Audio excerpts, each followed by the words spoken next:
Mr. Silent Channel. Ang Kabanata 461 hanggang 470 ay palaging ginaya at hindi nahihigitan. Ang video ng The Dog Legs Carrying the Karate Champion Away sa cool video ay mabilis na naging popular, at sa mga pangunahing portal ng Kingdom of Heaven, may mga ulat din mula sa New Lansiang Technical School. Ang young master na si Hong Dali ay naghahanda na magsunog muli ng pera. Ito ay isang malaking bagay pa rin. Ang taunang sweldo na 200,000 yuan para kumuha ng mga profesional na guro, ang one-to-one na modelo ng pagtuturo ay sadyang nakakagulat. Balita ni Yi. Sa tuwing sinusuri ni Young Master ang mga tao, sa pagkakataong ito ay lubos akong kumbinsido. Ang sweldo ng isang guro na hindi bababa sa 1 bilyon sa isang taon ay hindi maiisip. Matandang kritiko na si Xiao Jun lang.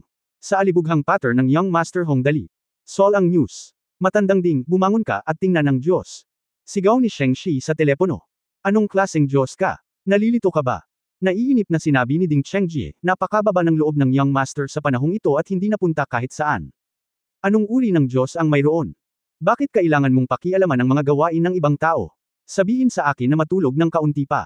Pag-aari ito ng Young Master, sigaw ni Sheng Shi, pagsisisihan mo kung hindi ka bumangon. Holy shit, kay Young Master ba talaga? Biglang naging mas masigla si Ding Chengji. Bumangon si Gulo at sumigaw ng malakas, anong problema, Young Master? May bago ka bang ideya sa paggastos ng pera? Kalokohan, kung hindi ano ang ipapagawa ko sa iyo. Muling sumigaw si Sheng Shi, sinusundan ng mga subordinate ng Young Master ang mga tao. May laban, at ang kalaban ay ang 3 beses na karate champion ng Japan. Wala iyon. Ang susi ay ang Young Master ay namumuhunan ng higit sa 1 bilyon sa New Lansiang Technical School para kumuha ng mga guro. Ang mga nasasakupan ng Young Master ay nakikipag-away sa iba. Halos manginig ang dila ni Ding Chengji, at saka, sigurado ka bang hindi ka masyadong nasabi? Humihingi ng guro na nagkakahalaga ng higit sa 1 bilyon. Anong klaseng sitwasyon kaya ang matagal nang magkasama ni Ding Chengji at Hong Dali? Hindi nakita ito. Itinuturing din niya ang kanyang sarili na may magandang psikolohikal na kalidad, ngunit sa tuwing nakakarinig siya ng balita tungkol sa Young Master, hindi niya maiwasang. Tumigil ka na sa pagsasalita ng walang kaparirikan at magbihis ka na dali. Hihintayin kita sa unang palapag ng Hanglang Hotel. Mag-usap tayo habang kumakain ng almusal. Direktang ibinaba ni Sheng Shi ang telepono. Makalipas ang 10 minuto, sa unang palapag ng Hanglang Hotel. Magkaharap na nakaupo sa mesa sina Sheng Shi at Ding Chengji, dalawang matalik na magkaibigan.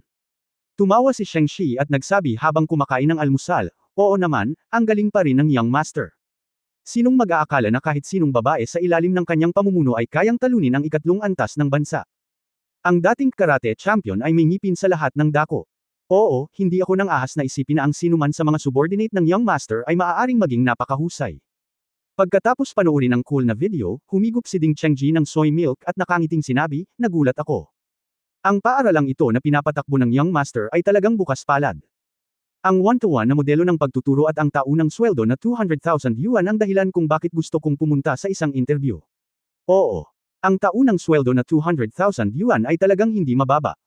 Napabuntong hininga si Sheng Shi at sinabing, sayang na hindi ako nag-major sa excavator. Nako, hindi ko mapigilan. Kung saan, totoo ang pangarap ko noong bata pa ako. May chef dito. Medyo nalungkot din si Ding Chengji, sayang lang at wala na ang pagkakataon sabi mo sa pagkakataong ito ay napaka-generous ng Young Master, kahit wala siyang mahanap na maraming guro, hanapin mo na lang ang kalahati, ang taunang sweldo, ang alam ko lang, lampas na sa 1 bilyong taonang sweldo. Hindi maliit na halaga ang paggasta ng higit sa 1 bilyon.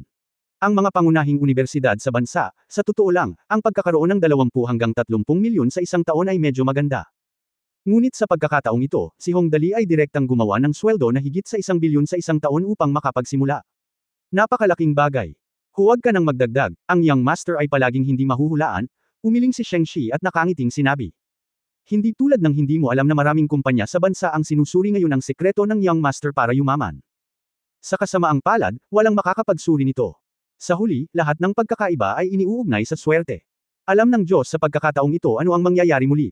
Ay ka! Hindi hulaan kung ano ang sinabi niya. Kung tutusin, hindi tanga ang sinumang makapagbukas ng kumpanya. Nagtagumpay si Hong Dali ng 1 beses o 2 beses nang hindi nagsasalita, ngunit nagtagumpay siya ng 8 beses sa 10. Kung gayon ay hindi ito makakaakit ng atensyon ng mga tao. Siyempre, ang pansin ay nangangahulugang atensyon. Kung maaari mong gayahin ito ay ibang usapan. Lagi namang ginagaya, hindi nahihigitan. Bamantong hininga din si Ding Chengji, napakagaling ni Young Master sa puntong ito, lubos akong kumbinsido. Hindi alam ng iba, walang magawang sabi ni Sheng Shi, ako anyway, halos mabaliw ako. Tianjin City, Xicheng Education Bureau. Hinamplas ng direktor ng Education Bureau na si Su Jicheng ang conference table, itinuro ang mga taong nasa harapan niya at sumigaw, "Napakatapang niyo, di ba? Naglakas loob kayong ipagpaliban ng oras ko sa usapin ni Master Dali. Alam niyo ba kung ano ang sinabi nito? Sinabi nila sa akin na kung maantala pa ang proseso ng pag-aproba, kailangan nating lahat na lumabas. Ako, hindi rin namin alam. Ang mga taong pinapuna ay napaupo sa kanilang mga upuan sa takot. Lily, bagong lansiyang daw yun noong panahong iyon. Hindi ko alam na ito ang paaralan ni Master Dali. Anong alam mo? Sa isang araw ka lang marunong kumain, ano pang alam mo? Lumapit si Su Jicheng sa kanya sa ilang hakbang. Sa kanyang harapan, tumalsik ang laway sa kanyang mukha, ang bagong lansiyang ay isang mahalagang proyekto sa Science Fiction City. Hindi mo alam ito, ano pa ang alam mo? Ang lalaki ay halos maiyak sa takot, at nagtanong sa mahinang boses, kung gayon. Ano ang dapat nating gawin? Ano pa ang magagawa natin? Sumigaw si Su Jicheng, pumunta ka sa kanilang paaralan ngayon, maging taos-puso at magtrabaho ng mahusay para sa akin, pumunta ngayon, pumunta ka agad. Okay, okay. Sa isang pribadong bahay sa Hualien, isang high-end na residential community sa Tianjin City. Asawa, hindi nag-improve ang academic performance ng dalan natin. Kung magpapatuloy tayo ng ganito, pati bachelor's degree, kahit junior college ay napakahirap. Isang medyo mataba na ina ang nagsabi sa kanyang asawa, bagaman kung hindi tayo imposibleng gumastos ng kaunting pera at ipadala siya sa isang mas mahusay na universidad. Ang problema ay ang apelyido ni Dalan. Umupo ang asawa niya sa sofa at naninigarilyo, dahan-daang ang tumango at sinabing, oo, maganda nga ang pera. Ito ay isang maliit na bagay. Ang problema ay walang saysay ang pagpunta sa mga paaralang iyon. Si Dalan ay hindi mahilig mag-aral mula noong siya ay bata. Siya ay hindi mahilig maglaro at iba pa. Sayang ang oras para sa pagpapaaral sa kanya. Ano ang silbi ng pagkuha mo lamang ng diploma? Kailangan mo bang matuto kapag pumasok ka sa lipunan in the future, dapat may skill ka di ba? Nako, nalulungkot ako, ito talaga, pagkasabi niya nito, bumukas ang pinto, at pumasok ang isang batang lalaki na mga 17 o 18 taong gulang. Anak nila si Dalan, bumalik ako, kayong dalawa ano ang pinag-aaralan ninyo? Hindi pa kita iniisip, galit na sabi ng tatay ko, hindi ka nag-aral bata ka pa. Ngayon senior year high school ka na at magtatapos ka na sa isang taon. Kailangan mong mag-isip ng paraan para sa natitirang bahagi ng iyong buhay, di ba? Magloko-loko ka lang ng ganito, hindi ka na namin kayang suportahan ng nanay mo sandali, hindi mo ba iniisip ang sarili mo? Oh, simple lang, nakangiting sabi ni Dalan, maganda ang bagong lansiyang ni Master Dali, napanood ko ang video ngayon at nagre-recruit ako ng mga estudyante. Gusto kong pumunta doon. Zin Lansiyang, saan? Nag-aalinlangan ang tanong ng nanay ko, bihira kang magkusa sa anumang bagay. Sabihin mo sa amin. New Lansiyang, ang buong pangalan ay New Lansiyang Technical School, ay pinamamahalaan ni Master Dali, sa ibabaw lang ng Tianjin Mountain. Malinaw na maraming takdang aralin ang ginawa ni Dalan, ang kapaligiran ay ganap na first class, narinig na ninyong dalawa ang tungkol sa alibughang estilo ni Master Dali. Tama ba? Ito ay pareho sa oras na ito. Ito ay isang one-to-one na modelo ng pagtuturo. Sa totoo lang, hindi ito ganoon kalaki. Ang susi ay gusto ko talaga ang auto repair major sa mga major na inaalok doon, kaya plano kong pag-aralan ang major na ito. Nagkatinginan ang mga magulang, pwede ba? Isang technical school. Ang ginawa ni Master Dali ay tiyak na gagana. Sinabi ni Dalan ng may pag-asa, hindi ba okay na makipag-usap kay Master Dali? Garantisadong masarap at masarap. Ito, saglit na nag-isip si Itay, pagkatapos ay kinagat ang kanyang mga ngipin at sinabing, susubukan ko ito bukas. Ang Zinhai ay kakarampot. Sa opisyal na account ni Hong Dali, ang isang tao sa ibaba ay lubhang na curious at nagtanong, Young Master, sa napakataas na sweldo at benepisyo, ang taunang paggasta ay higit sa 1 bilyon. Hindi ka ba nag-aalala na hindi mo maibabalik ang pera? Pagkatapos Hong Dali pagkatapos malaman ang tungkol sa pangyayaring ito, nagpadala ako ng tugon ng ako ay naiinip, wala akong pakialam kung mababawi ko ang gastos kapag gumastos ako ng pera. Anyway, mayroon akong pera. Sa lalong madaling panahon. Ang kakarampot na mensaheng ito ay naipost, agad itong hinanap ng hindi mabilang na mga tao at naging sikat kaagad. Sa buong network, may gumawa ng pangungusap sa ibaba. Mang Xiaozang, kapag gumastos ako ng pera, wala akong pakialam kung mababawi ko pa ang gastos, dahil wala pa rin akong pera na panggastos. Overbearing Party Secretary Tang Nana, wala akong pakialam na tumaba kapag kumakain ako, sobrang taba ko na rin.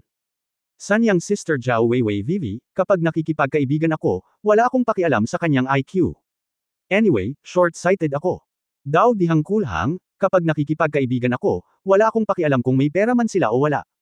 Mas mayaman silang lahat sa akin. Di nagtagal, mula nang sumikat ang artikulong ito, hindi mabilang na mga tao ang nagbigay pansin sa kakapusan ni Hong Dali dahil natuklasan ng lahat na napakaliit ni Hong Dali. Sa katunayan, madalas pa ring bumibisita si Dali sa Weibo. Sa lalong madaling panahon, natuklasan ng lahat ang isa pang kawili-wiling punto. Ang sanhi ng bagay ay ang kotse na ginamit ng Zinlanxiang Auto Repair upang lumikha ng pinangyarihan ng aksidente sa sasakyan ay hindi madaling bilhin. Kung tutuusin, hindi magandang bagay ang mga aksidente sa sasakyan, kaya mahinhin na nagreklamo si Hongdali, ang mga kumpanya ng sasakyan na ito ay talagang walang imik. Kailangan mong magbayad para sa isang kotse batay sa paggamit nito. Kapag narinig mo na ito ay ginagamit upang maging sanhi ng mga aksidente sa sasakyan, hindi nila ito ibebenta. Ito ay talagang nakaka-depress. Kaya sunod-sunod na nagkomento ang mga netizen. Natural cute talent. Ang cute talaga, ginamit ng Young Master ang pera para mabangkarote ang kumpanya niya. Female psycho, ang Young Master ay wala man lang sariling car manufacturing company. Bumili ng isa. Zinzili, oh my god, bumili lang ako ng kotse sa isang 4S store. Pakiramdam ko ay nasa rurok na ako ng buhay ko ngayon. Gustong kumain niyan ng karne, halika at bumili ng akin sa susunod na gusto mong magmaneho ng kotse. May balak kasi akong magpalit ng kotse. Human sandbag, pakyawan ang lahat ng uri ng mga high-end na kotse. Para sa mga detalye, mangyaring makipag-ugnayan sa Turkey, numero 8744. Kabanata 462, dumating na ang oras. Sa harap ng malaking prostitution na ito, ang buong kaharian ng langit ay nabaliw. Dahil sa mata ng mga ordinaryong tao, ang mga makakapag-invest ng 2 bilyon sa mga paaralan ay may antas ng aliberga na tiyak na umabot sa rurok ng kasaysayan. 300 taon pa sulong at 300 taon na ang lumipas, tiyak na walang makakalampas sa Hongdali sa mga tuntunin ng pagiging aliberga. Marahil, ang 300 taon ay medyo maliit pa rin. Alam mo, sa isang lugar tulad ng isang paaralan, pampubliko man o pribado, ang tuition fee na 1 o 2,000 yuan bawat mag-aaral bawat taon ay itinuturing na isang pinakamataas na halaga. Kahit na ang bagong lansiyang ay makapag-enroll ng 20,000 estudyante, ang taunang kita nito sa matrikula ay aabot lamang sa 30 hanggang 40 milyon. Ngunit ang Hongdali ay namuhunan ng isang buong 2 bilyon. Kaya naman, bagamat masasabing milagroso si Hongdali noon, hindi siya nawala ng pera sa tuwing nagsasayang ng pera at kumikita rin, ngunit sa pagkakataong ito, nagsimula ng talakayan ang lahat sa kaharian ng langit. Pagkatapos ng hapunan, nag-usap sila tungkol sa bagong lansiyang. Ito ang pinakagustong gawin ng mga ordinaryong tao. Kaya sa loob lamang ng 2 araw, ang Xinhai Weibo ay puno ng mga paksa tungkol sa Zinlanxiang. Ang cool na video tungkol sa Zinlanxiang Technical School ay malawak na ipinakalat, at ilang idol at board na mga gumagamit ng platform ay nag-iwan ng mga komento tulad ng komento na ito. Alamin ang teknolohiya sa Zinlanxiang, ito ay isang magandang lugar para matuto ng teknolohiya.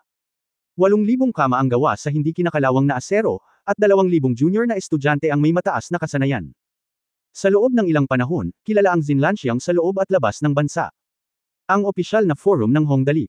Sobrang gumastos na naman si Young Master sa pagkakataong ito. Nag-invest siya ng 2 bilyon sa isang paaralan. Siya ay talagang isang cool na tao at isang scumbag. Oh my God! Young Master, sanay na ako sa tuwing hindi ako masyadong gumagastos. Kung si Young Master masama talaga ang pakiramdam ko. Kasi, kapos ako sa pera. Nakakamangha talaga yung nasa top floor this time, lalo na yung 3-time karate champion, nakaka-excite panuurin. Ang balita tungkol sa bagong lansiyang technical school sa China ay lumilipad sa buong mundo, at natural na ang mga dayuhang bansa ay hindi handang mahuli. Bagong lansiyang technical school, noong una ay akala ko ito ay isang ordinaryong teknikal na paaralan lamang, ngunit pagkatapos makita ang alibughang pattern ng Young Master na si Hongdali. Naniniwala ako na hindi magtatagal bago ang New Lansiyang Technical School ay magiging isa sa pinakasikat na technical school sa mundo. Isang napakataas na ranggo na paaralan syempre, ang tinutukoy ko ay ang hardware at teaching staff nito. Ang magazine, fashion, ni Gian Laimi. Ang New Lansiyang Technical School ay isang medyo mahiwagang lugar. Sa katunayan, pagkatapos kong bumalik mula doon, iniisip ko pa rin na ito ay isang lugar para sanayin ng mga profesional na mamamatay tao. Syempre, ang iba pang function nito ay isang coin squandering machine. Diyos, kung ayon sa ideya ng Young Master na si Hongdali, ang taunang gastos sa pagtuturo ng New Lansiyang Technical School ay aabot sa 100 milyong US dollars. Lingguhang edukasyon, ni Gian Laimi. Maaari mo bang isipin ang isang eksena kung saan ang mga guro at estudyante ay nagtuturo ng isa-isa? At sa pagkakataong ito ay tunay na kompetisyon, mayroong 20% na mas maraming mga guro kaysa sa mga mag-aaral, at ang mga guro na hindi makahanap ng mga mag-aaral ay tatanggalin sa trabaho. The Storm of the World, ni Gian Laimi. Hindi pa ako nakakita ng ganyang gastusin na tao. Ang mga sangkap na ginagamit ng mga chef ng New Lansiyang Technical School ay talagang ang pinakamahusay sa mundo. Alam mo ba na ang Young Master na si Hongdali ay nangangailangan ng mga sangkap na ginagamit ng mga chef ng New Lansiyang Technical School? Iyon ang pinapangarap naming mga profesional na chef. God, I think I should fly to heaven tomorrow to apply for a job as a good idea. Ang magazine, Diyos ng pagluluto, ng mundo. Bueno, para sa isang alibughang gustong gayahin ang eksena ng isang aksidente sa sasakyan, sa tingin ko ang anumang mga salita ay magiging walang kabuluhan mula ngayon. Ang young master na si Hong Dali ay aking idolo, siya ay talagang mahusay sa aliberga. Ngunit gusto ko ito. Amerikanong, dandy boy. Hindi ko itinaguyod ang karangalan ng imperyo ng Hapon. Nagdala nga ako ng kahihiyan sa mga tao sa imperyo ng Hapon, ngunit bakit laging nakatutok ang iyong mga paksa kung malaki ba ang aking ari o hindi? Trahedya 3 beses na karate champion na si Adachi Yuya. Siyempre, ito ang mga pagsusuri ng New Lansiyang Technical School ng mga nangungunang entertainment magazine sa mundo. Masasabing talagang nabigla sila matapos makita ang mga alibughang pamamaraan ni Hong Dali. Tila ang sobrang alibughang ito na naglakas loob na bumili ng 2 sasakyang panghimpapawid ng sabay-sabay ay hindi lamang pagmamayabang, mayroon siyang tunay na kakayahan. Sa makatuwid, nang iulat ito ng mainstream media na ito, ang Zinlansiang Technical School ay naging isang tourist attraction. Lalo na kapag nag-aalok ang Hong Dali ng one-on-one na pagtuturo at ang taunang sweldo ng guro ay kasing taas ng 200,000 yuan. Alam mo, ang ratio ng RMB sa US dollar sa mundong ito ay mas mababa sa 12 minuto pasado alauna. Ang taunang sweldo na 200,000 ERM ay tiyak na hindi maliit na halaga para sa lahat sa mundo.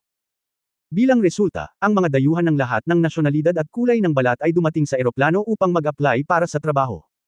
Ang katanyagan ng science fiction city sa labas ng Tianjin Mountain ay lumalago halos sa bilis na nakikita ng mata. Nang kurso, ang ilang mga tao ay nababalisa, ang ilan ay masaya, at ang ilan ay hindi maiiwasang kumanta ng kabaligtaran. Ang mahiwagang lungsod ng Tianhai, ang lihim na pugad ng Sher Aishi at Maria. Mr. Sher Aishi, magandang balita, magandang balita. Si Sun Yuanzhou, isa sa 5 higanti ng Resource Chamber of Commerce, ay tuwang-tuwang tumakbo sa silid ni Sher Aishi Kazuma at sumigaw nang magkita sila, magandang balita, sa pagkakataong ito ay tiyak na magandang balita. Mr. Sun, bakit nasasabik ka sa balita? Mukhang namutla si Bai Shihema. Malubhang nasira ang kanyang enerhiya pagkatapos ng ilang pakikipaglaban kay Hong Dali. Sa wakas, nakapag-practice na rin siya nitong mga nakaraang araw at naka-recover ng kaunti. Sa oras na ito, narinig niya na si Sun Yuanzhou then, nagliwanag ang kanyang mga mata at nagmamadaling sinabi, kay Hong Dali. Tumawa ng malakas si Sun Yuanzhou at sinabing, oo, kay Hong Dali ito. Sinilip ko siya nitong mga araw na ito. Anong uri ng bagong blueprint mayroon itong alibughang anak? 2 bilyon daw ang halaga ng Ziyang Technical School. Magkano ang kabuuang pera ng pamilyang Hong? Mr. Bai Shi, ito ay isang magandang pagkakataon, lalo pa ang pagkatubig ng Hong Dali sa pagkakataong ito. Talaga? Nagsasabi ka ba ng totoo? Biglang naging masigla sina Bai Shi at Ma, itinaas ang kanilang mga damit at nagmamadaling bumaba sa lupa. Malakas pa rin ang katawan niya. Nang hihina, mabilis siyang tinulungan ni Chen Yujin sa gilid, sinabi ni Sher Aishi at Ma, bilis, nasaan na ang balita? Ipakita mo sa akin ang balita dali. Balita, gusto ko ang eksaktong balita. Sa panahon ng Sa pagkakataong ito, gusto niyang hilingin sa Feng Tianzai Botso na kontrolin si Rengo Hantaro na pinaslang si Hong Dali, ngunit wala itong epekto, kaya talagang nag-alala sina Sher Aishi at Maria. Kung tutuusin, hindi siya isang taong handang maupo at maghintay sa kamatayan. Sa kanyang konsepto ng buhay, pinakamainam na ang lahat ay matatag sa iyong sariling mga kamay. Kaya naman, hanggat nabubuhay pa si Hong Dali, hinding-hindi magre-relax sina Bai Shi at Maria. Mafia assassination, on the surface, Sher Aishi Kazuma ay hindi lang maghihintay doon. Kinailangan pa niyang magayos ng mahinahon. Kahit kailan matagumpay na mapaslang si Hong Dali, kahit para kay Sher Aishi at Ma, dapat niyang gawin ang dapat niyang gawin. Hindi nagtagal, kinuha ni Sun Yuanzhou ang kanyang laptop at nag-adjust sa pangunahing balita ng New Lansiyang Technical School ng Hong Dali. Matapos mapanood ang lahat ng balita tungkol kay Sher Aishi at Kazuma sa loob at labas ng bansa, sa wakas ay natawa siya. Ha. Opportunity. This is our best chance. Hinamplas ni Sher Aishi at Ma ang mesa, gumawa ng malakas na, putok, na tunog. Pati ang mga kamay niya ay namamanhid at wala siyang pakialam. Tuwang-tuwang sabi niya, 2,100 million. 2 bilyong dolyar ang itinapon dito, hahaha. Hindi ko man kailangang ilabas kaagad, tiyak na nadadala si Hong Dali. Siguradong mamumuhunan siya sa ibang bagay sa paaralan sa hinaharap. 1 bilyon, tingnan natin kung paano mo mababawi ang gastos. Tumango rin si Chen Yujin at nakangiting sinabi, oo naman, itong Hong Dali ay medyo natangay kamakailan. Mr. Shi, sa pagkakataong ito ay naghulog ng 2 bilyon si Hong Dali. Tiyak na hindi siya magiging idle. Nabalitaan ko na bumili siya ng 2 aircraft carrier, na mga makina rin na nagsusunog ng pera. Oo, mataimtim na tumango sina Sher Aishi at Ma, ang taunang gastos sa pagpapanatili ng mga carrier ng sasakyang panghimpapawid ay hindi bababa sa 100,000 yuan. Mga 100 milyon, ito ay wala sa kanya, ngunit ang problema ay ang aircraft carrier na binili niya ay isang empty shell. Ito ay may hitsura lamang ng isang aircraft carrier ngunit walang anumang mga function ng isang aircraft carrier. Para sa kanya, ang kanyang mga katangian ng sasakyang panghimpapawid na may dalawang bagay na may pagkakaiba-iba, ngunit ang kanyang mga sasakyang panghimpapawid ay dapat na walang higit pa kaysa sa isang sasakyang panghimpapawid carrier ay dapat na higit pa kaysa sa dalawang sasakyang panghimpapawid carrier ay walang pagkakaiba. Magpa-renovate. Malaking pera yan. Tama iyan, sumang-ayon si Sun Yuanzhou mula sa gilid, Mr. Baishi, ano ang ibig mong sabihin? Maghintay ng 2 pang araw. Kung talagang nagpaplano si Hong Dali na gumastos ng pera sa carrier ng sasakyang panghimpapawid, tiyak na mauubos niya ang lahat ng liquidity ng pamilya Hong. Lalong lumiwanag ang mga mata ni Baishi at Maria. Sabi, hanggat walang working capital, magiging simple ang lahat. Ngunit Mr. Baishi, nag-isip sandali si Sun Yuanzhou at biglang nagsabi, ang problema ay sina Hong Widyu, Muti at Liu Yewei, ang tatlong pinakamalaking kumpanya ng internet sa bansa, ay maliwanag na nagsimula ang pamilyang Hong ay walang pagkatubig at may 2 pang pamilya. Ano ang magagawa natin dito? Sinabi ni Shu, dahil ganap na tayong nagkaisa, ang pundasyon ng alyansa ay dapat na si Hong Dali, ang alibughang anak. Kung tama ang hula ko, silang tatlo ay dapat na ganap na suportahan si Hong Dali sa kanyang proyekto, at bawat pamilya ay hahawak ng 33% ng mga bahagi. Ang pinakahuli at pinakakritikal na 1% ay kay Hong Dali, kaya't ngayong nalulugi ang Hong Dali, ang tatlong pamilya ay dapat na binayaran ito ng sabay-sabay sa mga pagsisikap ng Hong Dali. Ang mga pamilya ay mapapawi sa loob ng ilang araw. Nang marinig ito, bahagyang ipinikit ni Sun Yuanzhou ang kanyang mga mata at nagtanong, kung gayon, sa oras na ito, Mr. Baishi, gusto mo bang real estate? Ngumisi sina Baishi at Ma, at dahan-daw ang sinabi, wala na sila. Pagkatapos makakuha ng working capital, naakit ang atensyon ni Hong Dali sa aircraft carrier. Ang susunod nating hakbang ay ang pagsali sa real estate. Oras na para magsimulang kumilos sa lupang binili ni Master Wubon sa halagang halos 8 bilyon. Okay, naiintindihan ko. Nagmamadaling sinabi ni Sun Yuanzhou, patuloy kong susubaybayan ang Hong Dali. Kung may anumang balita, ipapaalam ko sa iyo sa lalong madaling panahon. Well, salamat, Mr. Sun. Lumabas si Sun Yuanzhou sa silid ni Sir Aishi Kazuma, nginisyon at bamulong, sa wakas, dumating na ang oras, haha. Kabanata 463 sa itaas ng Yunnan. Ang Tianhai City, ang mahiwagang lungsod, ay ang pintuan patungo sa langit.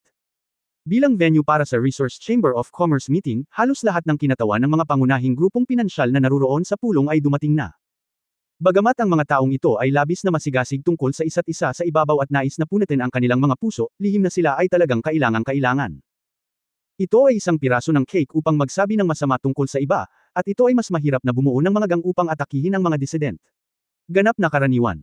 Walang paraan, pagkatapos ng lahat, ang ugnayan sa pagitan ng Resources Chamber of Commerce and Industry ay napakahusay. Lahat ng tao dito ay isang dominanteng figure. Ang kanyang mga kumpanya ay nakakalat sa iba't ibang industriya. Kadalasan ay maayos ang pananamit niya, ngunit sa Resource Chamber of Commerce na ito, madalas niyang sinasampal ang mesa at pinapagalitan ang sinuman dahil sa paglabag sa interes ng kanyang pamilya. Ang lahat ng ito ay masyadong normal. At ngayon, sa isang malaking conference room sa ika-86 na palapag ng Gate of Heaven. Napakaluwag ng conference room na ito, mga 600 square meters, lalo na sa gilid ng bintana. Dahil sa malalaking bintanang mula sahig hanggang kisame ang taas, kasama ng mga pattern ng ulap sa mga sulok, ang mga tao ay nakatayo sa harap ng bintana kung saan matatanaw ang mga parang langgam na naglalakad sa ibaba, na parang nasa itaas sila ng mga ulap. Narito ang isa sa mga conference room na nakatuon sa mga miyembro ng Resource Chamber of Commerce. Ito ay tinatawag na Yunnan sa itaas, na ang ibig sabihin ay nakatayo dito at tinatanaw ang lahat ng nabubuhay na nilalang. Sa oras na ito, mahigit 30 miyembro ng Resource Chamber of Commerce ang nakaupo na sa conference room ng Yunnan. May 3 tao na nakaupo sa taas, walang pakialam ang mga mukha, 2 lalaki at 1 babae. Sila ang nag-organisa ng pulong na ito, 3 sa nangungunang 10 miyembro ng Resource Chamber of Commerce. Ang lalaking nakaupo sa kaliwa ay katamtaman ng pangangatawan, o mas mataba. Nakasuot siya ng simpleng gray na t-shirt. Siya ay naglalaro ng isang string ng sandalwood bead sa kanyang kaliwang kamay, ngunit hinampas niya ng malakas ang mesa gamit ang kanyang kanang kamay, na gumawa ng malakas na, putok, na tunog. Nagmumura, ano ang ginawa ng bastard na ito na si Chen Guangchao? Bakit hindi pa siya dumarating?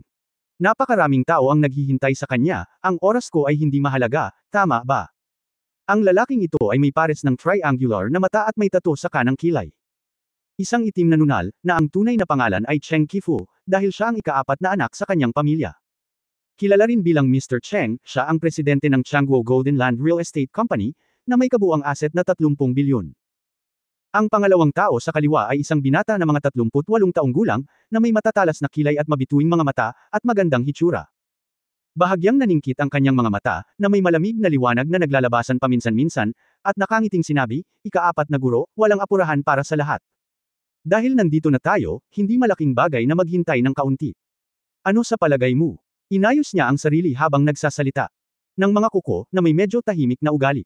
Ang pangalan ng lalaking ito ay Gong Ji, at siya ang pinuno ng New World Jewelry sa China.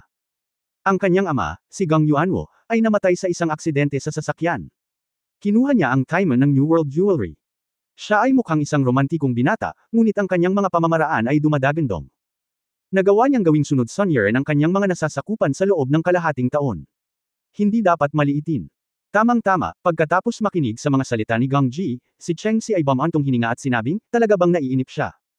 Mahinahong sinabi ng babaeng nakaupo sa kanan, "Hanggat iisa ang ating mga layunin, magiging maayos ito. 2 minuto bago at 2 minuto mamaya, ano ang pagkakaiba nito?" Nakasuot siya ng itim na propesyonal na kasuotan, na may malamig na ekspresyon sa kanyang mukha, at isang pares ng mga itim na mata. Lahat ng tao sa kwarto ay nakatingin sa kanya na may malamig na mga mata. Napakaraming tao sa kwarto. Ni isang tao ay hindi mahanap na naglakas loob na tumingin sa kanya. Ang babaeng ito ay ang presidente ng Mehaha Food and Beverage Company, na may pinakamalaking kabuuang asset sa domestic catering industry. Ang kanyang pangalan ay Wang Yingqiu. Siyempre, hindi alam ng marami ang pangalang ito.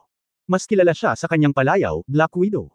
Ang babaeng ito ay mukhang malamig at may elo, ngunit sa katunayan siya ay sobrang slutty kapag walang tao, na wala. Ang tunay na susi ay walang lalaking nakipagrelasyon sa kanya ang magtatapos ng maayos sa huli. Matapos sabihin ito ni Black Widow Wang Yingqiu, biglang tumahimik ang conference room. Sa kabutihang palad, sa sandaling ito, nabuksan ang pinto, at pumasok ang isang binatang nasa edad 40. Siya si Chen Guangming, ang presidente ng Changguo Shinong Energy Company at ama ni Chen Eugene. Pagkapasok ni Chen Guangchao sa pinto, ngumiti muna siya sa lahat ng naroroon at sinabing, "Pasensya na, may naasikaso lang ako, kaya huli na ako, lahat, patawarin mo ako." Pagkatapos nito, umupo si Dama Jin Dao sa bakanteng upuan sa tabi ni Wang Yingqiu. Sinabi niya iyon, "At ano pa ang masasabi ng iba?" Kinagat ni Cheng Kifo ang kanyang mga labi at sinabing, "Wala na talaga akong oras. Ikaw ang nagpasimula ng pagpupulong na ito," mahinahong sabi ni Black Widow, "bilang resulta, nahuli kami ng 17 minuto.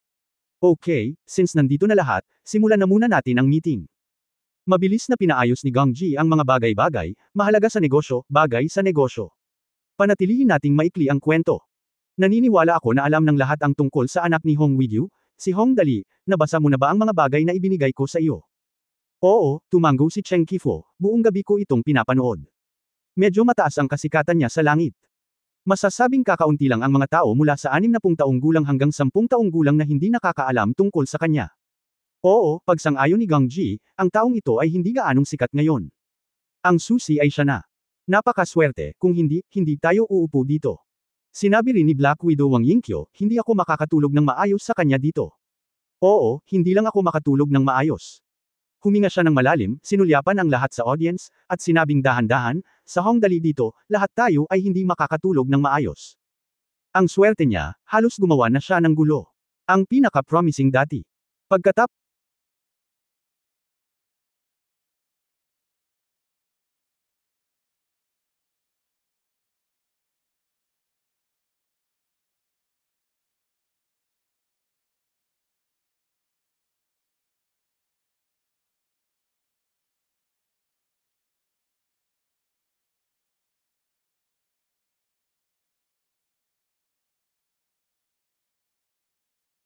Pagkatapos pumasok sa larong, Spirit Sword, sa Inner Circle, ilang sandali lang bago ito tuluyang nawasak ng Hong Dali.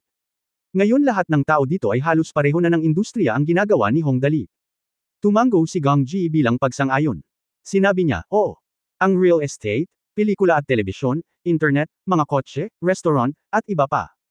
Lahat ay may maraming magkakapatong. Maaari itong isipin ng lahat," patuloy ni Chen Guangguang, "kung patuloy na kumilos si Hong Dali ng ganito, ang ating malaking posibilidad na hindi niya sinasadyang masira ang pangunahing industriya. Sa palagay ko ay walang sinuman dito ang gustong maging susunod na Spirit Sword, tama. Tungkol sa Spirit Sword, sino dito ang hindi nakakaalam? Ito ay isang perpektong plano, at ito ang pinakasikat sa kasaysayan ng kaharian ng langit. Sa kasagsagan nito, ang bilang ng mga tao sa parehong oras ay umabot sa 1.8 milyon. At ito ay ganap na naiisip na walang hongdali. Ang data na ito ay patuloy na tataas ng husto. Sa panahong iyon, hindi magiging imposible ang 2 o 3 milyon. Pero paano naman ngayon? Dahil lang sa kumilos si Hong Dali, sa kadahilanang ito, wala pang 50,000 ang bilang ng mga taong online sa Spirit Sword. 50,000. Mayroong higit sa 180 mga server at 50,000 katao lamang ang online. Anong klaseng konsepto yan? Mayroong 180 grupo ng mga server. Sa karaniwan, ang bawat pangkat ng mga server ay mayroon lamang higit sa 200 katao. 200. Sure enough, nang mabanggit ito, tumahimik ang lahat sa kwarto. Sila talaga ang nangungunang mayayamang pamilya sa bansa. Ang pinakamababang tao na nakaupo dito ay nagkakahalaga ng higit sa 10 bilyon. Ngunit walang sinumang naruroon ang may kumpiyansa na kaya nilang talunin ang swerte ni Hong Dali. Halos kasabay nito, biglang naalala ng isipan ng lahat ang alamat tungkol kay Hong Dali, ang kasabihang kumalat sa buong bilog na nasa itaas na klase ng kaharian ng langit. Anong uri ng lakas, sa harap ng hindi kapani-paniwalang swerte ni Hong Dali? Kailangang lumuhod. Kaya, sa oras na ito, ang mga taong ito sa eksena ay natakot. Natakot talaga sila. Kung tutuusin, hindi sila katulad ng Phaeton Film and Television Company, na maaaring direktang sumanib sa Kaiway Film and Television Company sa ilalim ng Hong Dali. Ano ang kabuuang asset ng Phaeton Films? Ang mga pagsasanib at attachment sa nakaraan ay medyo mapagpaumanhin. At paano naman sila? Ang kabuuang asset ng bawat isa sa kanila ay hindi gaanong mas mababa kaysa sa Hong Wigyu, kaya paano sila magiging handa na yumukod kina Hong Wigyu at Hong Dali? Kaya, hindi nagtagal, may isang dumalo na malakas na nagsabi, hindi. Dapat tayong magkaisa upang labanan si Hong Dali. Kung hahayaan natin siyang magpatuloy na kumilos ng ganito, lahat tayo ay magkakaroon ng masamang panahon. Kung saan may una, doon din ang pangalawa. Kung may pangalawa, magkakaroon ng pangatlo. Pagkaraan ng ilang sandali, lumakas ang boses ng mga tao sa ibaba, oo, hindi tayo maaaring maupo at maghintay sa kamatayan. Alam ng Diyos kung sino ang hindi mapalad na maging Hong Dali sa susunod.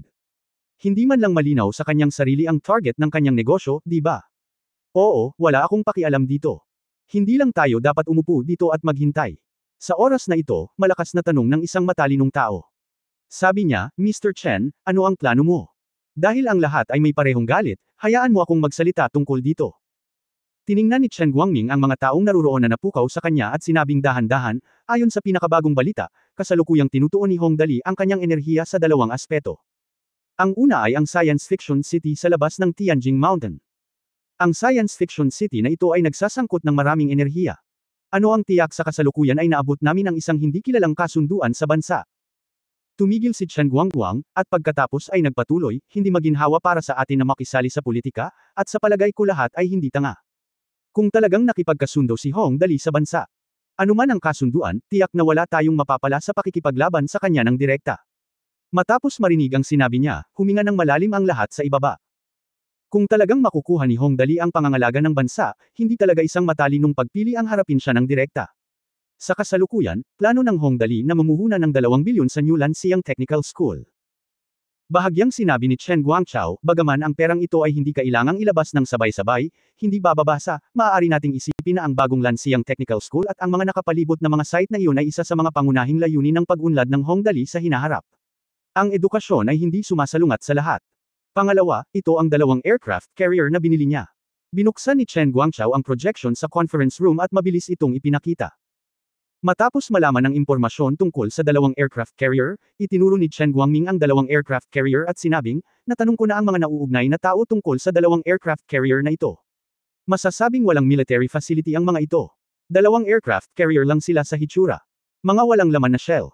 Kung ang 2 sasakyang panghimpapawid na ito ay muling gagamitin para sa pangingisda, ito ay magiging ganoon-ganoon. Bagamat medyo kawili-wili ang kanyang sinabi, walang sinuman sa ibaba ang nang-ahas na tumawa. Pagkatapos ng lahat, si Hong Dali, ang sobrang alibughang anak, ay may isa pang palayaw, na tinatawag na Miracle Maker. Sa makatuwid, hinihintay ng lahat ang susunod na mga salita ni Chen Guangchao. Kabanata 464, pupunta sa pulong mag-isa. Oo naman, nang sabihin ito ni Chen Guangguang, hindi siya masyadong nag-alinlangan at mabilis na nagpatuloy, kaya ang 2 sasakyang panghimpapawid na ito ay magsasangkot din ng maraming enerhiya ng Hong Dali. Ang pagbabago sa mga carrier ng sasakyang panghimpapawid ay hindi kasing simple ng pagpapalit ng mga kotse. Anuman ang ayon sa aking mga istatistika, ang Hongdali ay mamumuhunan ng humigit kumulang 30 hanggang 4 na bilyon sa Science Fiction City, at ang pagbabago ng sasakyang panghimpapawid ay gagastos ng hindi bababa sa 15 bilyon. Ibabawas ang halos 2 bilyong sweldo para sa mga guro sa New Lansiang Technical School, ang Hongdali ay magkakaroon ng humigit kumulang 3 bilyong gastusin sa maikling panahon. Short term pa naman. Nagulat ang lahat sa ibaba. Bagamat ang mga tao dito ay pawang mga kinatawan ng mga pangunahing grupo ng pananalapi, ang kanilang kabuuang halaga ay higit lamang sa 10 bilyon, at kung umabot ito sa 20 bilyon, ito ay karaniwang itinuturing na maganda. Ngunit para sa Hongdali, ang halaga ng pera na mawawala sa dalawang proyektong ito lamang ay kasing taas ng 3 bilyon. 3 bilyon. Hindi yun rubles o yen, ngunit renminbi, na hindi gaanong naiiba sa dolyar ng US. Kung nakaimpake sa mga sako, ang pera ay sapat na para punan ang conference room na tinatawag na Yunnan Siyang.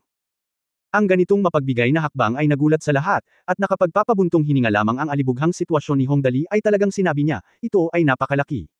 Sa pag-iisip nito, kinilig ang lahat. Kung ang Hongdali ay makikibahagi sa iba pang mga industriya sa napakalaking sukat sa hinaharap, magkakaroon ba ng paraan para mabuhay ang iba?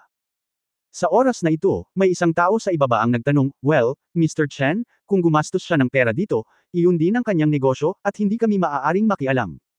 Kung ito ang gusto mo, ano ang dapat naming gawin? Ang mahalaga sa amin ay kung paano ito limitahan. Hongdali, sabihin sa kanya na huwag gawin ang mga magugulong bagay na iyon, upang hindi masira ang pundasyon ng lahat ng tao dito dahil sa kanyang hindi kapani-paniwalang kapalaran. Pagkasabi niya nito ay tumanggo ang lahat. Malinaw kung paano bawasan ang saklaw ng pagkakasangkot ni Hongdali. Ito ang talagang pinapahalagahan nila. Magandang tanong iyan. Nakangiting sinabi ni Chen Guangming, dahil maaaring gumastos si Hongdali ng 3 bilyon sa 2 puntong ito, hindi na niya iisipin na gumastos ng isa pang 3 bilyon. Kaya, kailangan lang nating hilingin sa kanya na ipagpatuloy ang pamumuhunan sa dalawang proyektong ito na tiyak na gagastusan niya sa hinaharap. Kasabay nito, tayo ay magkakaisa upang bigyan ng pressure si Hong Wigyu sa Resource Chamber of Commerce at hilingin sa kanya na kontrolin ang kanyang prodigal son. Mr. Chen. Ang ibig mong sabihin ay hindi natin siya pwedeng hilingin sa kanya na gawin ang mga bagay na masyadong swabe, di ba? Isang matalinong reaksyon ang dumating kaagad sa kanya. Sa oras na ito, napagtanto ni na Cheng Qifu at Fourth Master Cheng kung ano ang nangyayari. Tumawa siya at sinabing, damn it, ang ganda ng ideya ng matandang Chen na ito. Okay, napalingon ang lahat sa kanya. Dahan-daang sinabi ni Cheng Qifu, nasaan ang Resource Chamber of Commerce? Isa itong malakihang resource allocation meeting sa Kingdom of Heaven. Dahil ginagawa ni Hongdali ang lahat, naaantig nito ang interes ng halos lahat ng naririto. Kaya, ang kailangan nating gawin ngayon, para lang mas mahirapan si Hongdali na gawin ang iba't ibang bagay. Tama, tumanggo si Chen Guangchao at nakangiting sinabi, upang bumuo ng isang science fiction na lungsod, kailangan mong palaging bumili ng iba't ibang mga materyales sa gusali tulad ng kahoy at bakal, di ba? Iba't ibang kagamitan, tama. Maraming tao dito ay may mga kaugnay na kumpanya. Kailangan lang nating taasan ang mga presyo ng iba't ibang mga materyales. Hehe, sa oras na iyon. Sumasang-ayon ako. Lumingon si Black Widow ang Yingqiu para tingnan. Sinulyapan niya si Chen Guangguang at bahagyang ngumiti. Biglang naintindihan ni Chen Guangming at nagtaas ng kilay. Pagkatapos magsalita ni Chen Guangchao at ng iba pa, agad na nagsimulang magsalita ang lahat sa ibaba, bueno, magandang ideya ito. Sa hinaharap, sa tuwing malalaman natin na may ginawa si Hongdali, lahat tayo ay magtataas ng presyo. Oo, ang aming Resource Chamber of Commerce, iyon ay pagkontrol sa halos lahat ng mga mapagkukunan sa bansa, maliban kung may gustong gawin si Hongdali, tiyak na kakailanganin niyang bilhin ng mga materyales na iyon mula sa amin. Kung itataas natin ang presyo, aabutin ito ng hindi bababa sa 100% para sa Hongdali na gawin ang anumang bagay. Kailangan itong tumaas ng ilang porsyento, haha. Ayan na. Tumawa si Chen Guangchao, sa kasong ito, hanggat lahat tayo ay nagkakaisa na lumaban, tiyak na magkukusa si Hong Wigyu na higpitan si Hong. Masigasig na mga aktibidad. Hanggat sama-sama nating i-pressure si Hong Wigyu sa Resource Chamber of Commerce, sa tingin ko ay magiging maganda na siya sa panahong iyon. Tama, ayan. Kung hindi natin hihigpitan ang kalayaan ni Hongdali, hindi ito madali. Hindi ako nakatulog ng maayos nitong mga nakaraang araw. Gayun din, natatakot din ako na biglang may gagawin si Hongdali. Kung talagang magkakapatong sa negosyo ko, magulo. Dahil dito, kapag pinag-uusapan ito ng lahat, biglang may kumamo sa labas ng pinto, at saka bumukas ang pinto, at nagmamadaling pumasok ang dalawang kabataang may dalang stretcher. Nakahiga sa stretcher ang isang binatilyo na nasa edad 20 anyos, malausa ang ulo at mga mata ng daga, puno ng dugo ang ulo at mukha. Nagulat ang lahat ng nasa conference room nang makita nila ito, at lahat sila ay tumayo at nanood. Si Cheng Qifu, ang CEO ng Hengda, ay sumugod at nagtanong, sino ang may pananagutan sa pagkabugbog ng labis? Hindi man lang ito tiningnan ni Haring Yingqiu ng bamboo leaf green, bahagya lang niyang sinabi, patay ka na ba? Ito ay New World Jewelry. Si Gang Ji, ang pinuno ng kumpanya, ay tumingin sa taong nasa stretcher, ang kanyang mga mata ay kumikislap, at pagkatapos mag-isip sandali, bigla siyang nagtanong, kaninong subordinate ka? Ikaw ba ay mula sa aming mga tao dito? Nahihirapang tumango ang binata, at pagkatapos ay tumingin kay Chen Guangchao, sinabi niya sa mahinang boses, Mr. Chen, tulungan mo ako. Kumunot ang noo ni Chen Guangchao at nagtanong, kaninong subordinate ka? Kay Kuya Guang, malinaw na sabi ng binata na nakahiga sa stretcher. Siya ay pinalo ng husto, ako ang responsable sa pagsubaybay sa Hongdali. Natuklasan ka na ba? Nag-aalalang tanong ni Chen Guangchao. Bilang resulta, habang pinag-uusapan ito ng lahat, isang malalim na boses ng lalaki ang biglang tumunog mula sa pintuan, ako ang may gawa nito. Sa sandaling lumabas ang boses na ito, lahat ay napatingin sa direksyon ng pinto. Maliban sa pinakanamumukod tanging henyo sa negosyo ng pamilyang Hong, ang ama ni Hong Dali, si Hong Wigyu, wala nang ibang tao na makapasok dito nang walang abiso sa oras na ito.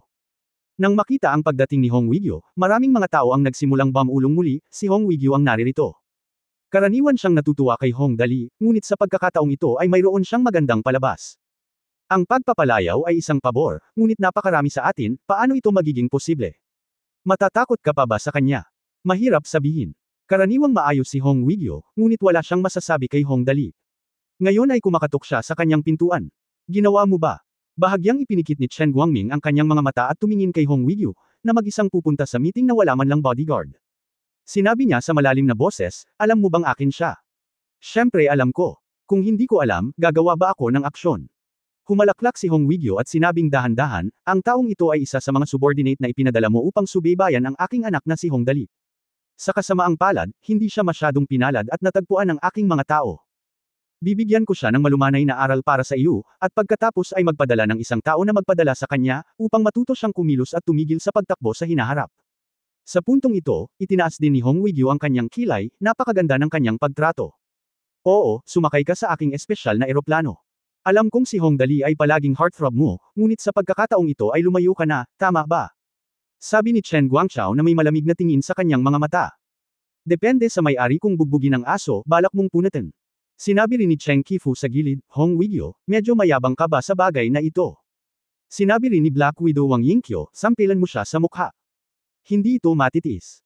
Nais ni Gang Ji na gumanap bilang isang mabuting tao at pinayuhan, Mr. Hong, lahat tayo ay mga negosyante, kaya hindi na kailangang maging napakahusay sa anumang bagay, di ba? Haha, sa tingin mo hindi ko alam kung ano ang pinag-aaralan mo dito. Humalaklak ng 2 beses si Hong Wigyu at sinabing, kasali talaga ang pamilya ko sa halos lahat ng industriya. Matagal ko nang alam na hindi ka basta uupo at hihintayin mo na lang na idaos mo ito ngayon. Hindi ba layunin ng pagpupulong na harapin ang anak ko? Mukhang gusto mo kaming bigyan ng babala. Tumingin muli si Cheng Qifu sa binata at hinawakan ang kanyang baba, ibig mong sabihin sa amin na huwag mag-away. Ano ang ideya ng iyong anak na si Hong Dali? Oo, mukhang matalino ka talaga gaya ng sinasabi ng mga sabi-sabi. Tumango si Hong Wigyu at tumawa, pero ang problema, dahil gusto mong samantalahin ang pamilya ko, Hong Dali, natural lang. Hindi mo ako masisisi sa pagiging bastos ko. Sa katunayan, bagamat mabait si Hong Wigyu sa harap ni Hong Dali, gusto niyang hawakan ang kanyang mga kamay sa harap ni Hong Dali dahil sa takot na malaglag ang mga ito, at hawakan ito sa kanyang bibig dahil sa takot na matuno, ngunit wala si Hong Dali sa eksena. Sa oras na iyon, ang estilo ni Hong Wigyu ay ganap na determinado. Dahil naglakas loob kayong samantalahin ang Hong Dali, huwag ninyo akong sisihin sa pagiging malupit. Dahil kay Hong Dali, halos magalit si Hong Wigyu sa buong pamilya ng Hong, hindi pa banggitin na napakaraming estranghero ang naruroon. Naglakas loob ka talagang hamanin kaming lahat dito. Matapos pakinggan ang mga salita ni Hong Wigyu, nagulat din si Chen Guangchao, nagkabilang kami ng higit sa kalahati ng mga miyembro ng Inner Circle ng Resource Chamber of Commerce. Sa tingin mo ba ay makakalaban mo kami, Chen? Lahat ay nagdedeklara ng digmaan. Tungkol sa tanong ni Hong Dali, galit na galit si Hong Wigyu, kung maglakas loob kang salakayin ang pamilya ko, ano ang magagawa mo sa 5 oligarko? Magsumite ng sulat. Sip-A ako sa Resource Chamber of Commerce. Matapos marinig ang mga salita ni Hong Wigyu, malamig na kumislap ang mga mata ni Chen Guangchao, at nagtanong siya sa malalim na boses, anong biro? Tumawa si Hong Wigyu, matatakot pa rin ako. Sasama ka ba? Okay, ang lakas ng loob mo. Tumayo si Cheng Qifu, naglakad patungo sa Hong Wigyu, at masayang sinabi, huwag kalimutan na sa huling Resource Chamber of Commerce, ang tycoon ng telecom na si Lu Yingda ay masyadong laganap. Nagalit ang publiko, at bilang resulta, lahat ng miyembro ng Chamber of Commerce ay pumirma ng isang liham, at kalaunan ay pinatalsik siya sa Chamber of Commerce ngayon. Kabanata 465, Labanan hanggang wakas. Lu Yingda. Siyempre alam ko. Nanlamig ang mga mata ni Hong Weiguo, ngunit mabilis siyang kumalma. Siyempre kilala niya ang telecommunications tycoon na si Lu Yingda na sinasabi ni Cheng Qifu. Sa huling termino, kontrolado ng telecommunications tycoon na si Lu Yingda ang halos kalahati ng instant messaging sa Kingdom of Heaven, na may taunang tubo na halos 6 na bilyon. For a time, walang makakapigil sa kanya. Ngunit tiyak na dahil siya ay masyadong mayabang, tumanggi siyang bilhin ng halos sinuman sa Resource Chamber of Commerce, at hinahamon pa ang katayuan ng itinatag na 5 oligarko sa Resource Chamber of Commerce. Ang huling resulta ay ang karamihan sa mga miyembro ng Inner Circle ng Resource Chamber of Commerce ay nagpetisyon para sa impeachment, at ang 5 oligarko sa wakas ay tumango bilang pagsang-ayon. Ang telecommunications tycoon na si Lu Yingda ay pinaalis sa Resources Chamber of Commerce. Kasunod nito, ang mga miyembro ng Inner Circle ng Resource Chamber of Commerce ay agad na nagsimulang kabkuban at supilan si Lu Yingda. Alam mo, kapag ang kabuuang asset ng isang tao ay umabot sa 10 bilyon, ang iba't ibang mga mapagkukunan ng network sa kanyang pagtatapon ay matatawag na nakakatakot. Sa mga tuntunin ng negosyo, ang itim at puti, at lahat ng uri ng mga materyales ay malayo sa imahinasyon ng mga ordinaryong tao. Oo naman, sa loob ng 2 taon, sa loob lamang ng 2 taon, biglang bumagsak si Levi Yingda, isang maalamat na figure na may kabuuang asset na mahigit 60 bilyon. Ang kumpanya ay nagdeklara ng bangkaruta at siya ay naiwan na walang pangalan. Sa wakas, tumalon siya sa gusali at nagpakamatay. Ito ang wakas ng dapat sana ay isang maluwalhating buhay. Ngayong may mga halimbawa, natural na naiintindihan ni Hong Weiguo kung ano ang ibig sabihin nito. Ngunit ngayon ito ay tungkol sa Hong Dali. Malamig na bamantong hininga si Hong Weiguo, pero ano? Sigurado ka ba talaga na maaari mo akong takutin sa pamamagitan ng pagbanggit kay Lu Yingda? Banta, sa tingin mo ay banta ito, tama ba? Tumawa si Chen Guangming at sinabing, medyo kaunti ang mga tao dito. Kung magsanib puwersa tayo, sa palagay ko ay hindi imposibleng paalisan ka sa Resource Chamber of Commerce. Haha, okay. Matapos marinig ang mga salita ni Chen Guangchao, bahagyang pinaikit ni Hong Weiguo ang kanyang mga mata, ngunit pagkaraan ng ilang sandali, bigla siyang tumawa at sinabing, simula noong sinabi mo iyon, hindi na ako magsasalita ng walang kaparirikan. Tumingin siya sa paligid, ngumiti siya ng masama at sinabing, alam ko, natatakot ka. Natatakot ka sa walang talo na swerte ng pamilya ko. Dumating man ako ngayon o hindi, ang plano mo ay talagang matagal nang nakaplano. Tapos na. Sinabi niya ito. Iniunat ang kanyang kamao at nag-thumbs up, dahan-dahan siyang lumingon habang ang lahat ay nanunood, at masayang sinabi, kung mayroon kang lakas ng loob, maaari mong subukan ito. Tingnan natin kung sino ang tatawas sa huli. Sinabi ng pangungusap na ito pagkatapos noon, tumalikod si Hong Weiguo at umalis, hindi na lumingon pa. Natigilan ang lahat sa buong conference room.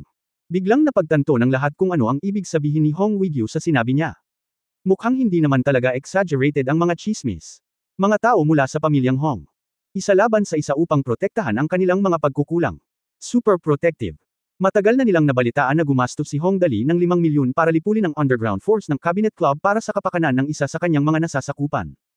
Ngayon ay pinag-uusapan lang nila kung paano higpitan ang kalayaan ni Hong Dali, ngunit si Hong Weiguo ay dumating sa pintuan at nagdeklara pa ng digmaan sa publiko. Bagaman mayroong mahigit 30 miyembro ng Inner Circle ng Resource Chamber of Commerce ang naruroon, nanlamig pa rin ang kanilang mga kamay at paa nang marinig nila ang mga salita ni Hong Weiguo. Kung talagang kailangan nating lumaban hanggang kamatayan, ang mga bagay ay talagang magiging mahirap. Si Hong Weiguo ay isang henyo, isang out-and-out na henyo sa negosyo. Kung talagang pinalayas siya sa Resource Chamber of Commerce. Sa lakas ng kanyang mga koneksyon at suporta ni Mutay at Liu Yewei mula sa iba pang 2 kumpanya sa internet, kung isasama siya sa hindi maintindihang Hong Dali, magdudulot ito ng malaking problema para sa lahat. Walang sino man ang makakayanan ng ganoong klaseng gulo lalo na kapag nakatutok siya sa isang tao. Walang gustong maging kumpi ng kanya ni Hong Weiguo. Talagang hindi. Maging si Chen Guangguang, na may net worth na 45 bilyon, ay hindi na natawa nang marinig niya ito. Ang impluwensya ni Hong Weiguo, Mutay, at Liu Yewei sa internet, kasama ng walang talo na swerte ni Hong Dali. Mr. Hong. Nang makitang aalis na si Hong Weiguo, si Gang Ji, na kanina pa nakatingin sa gilid, ay biglang lumayo ng ilang beses. Hinabol siya ni Buo, ano ang hindi mo masabi ng malinaw? Tingnan mo kung bakit ka naninigas. Ito talaga. Haha, malinaw ang paninindigan mo. Ano ang sasabihin? Dahan-daang lumingon si Hong Weiguo, malalim ang kanyang mga mata. Nakatitig ng malalim kay Gang Ji, dahan-dahan siyang nagtanong, natatakot ako na hindi ito magiging madali kung gusto mong magkaroon ng magkabilang panig. Ngayon ay mayroon kang pagkakataon na pumili, suportahan ako o suportahan sila. Mr. Hong, Gang Ji kung tutusin, bata pa siya at hindi pa nagtagal mula nang siya ang pumalit sa negosyo ng pamilya, ngunit nahaharap siya sa napakalaking sanggang daan. Masasabing basta mamili ka, kukunan mo talaga ng hindi lumilingon. Ito ay buhay o kamatayan, ngayon. Sa katunayan, orihinal na hindi nilayo ni Gang Ji na makisali sa maputik na tubig na ito. Gayunpaman, masyadong malaki ang pressure mula kay Hong Dali. Totoo na siya ay isang alibughang anak, at siya rin ay isang napakalaking alibughang anak. Ngunit ang problema ay walang sinumang naruroon ang maaaring baliwalain ang kanyang hindi kapanipaniwalang swerte. Hong Dali, sa tuwing binabanggit ng mga tao ang pangalang ito, ang iniisip nila ay, napakaganda niya. Kaya sa pagkakataong ito, talagang nagkaproblema si Gang Ji.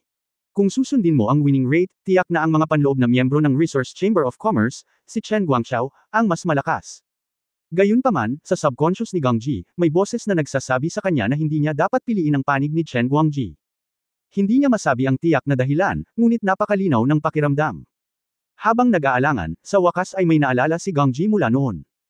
Nang maisip niya ang bagay na ito, malamang na hindi pa siya nanalangin ng ganoon kadibobo mula noong siya ay ipinanganak, Hong Dali, nasa iyo ang kapalaran at buhay ng aking kapatid.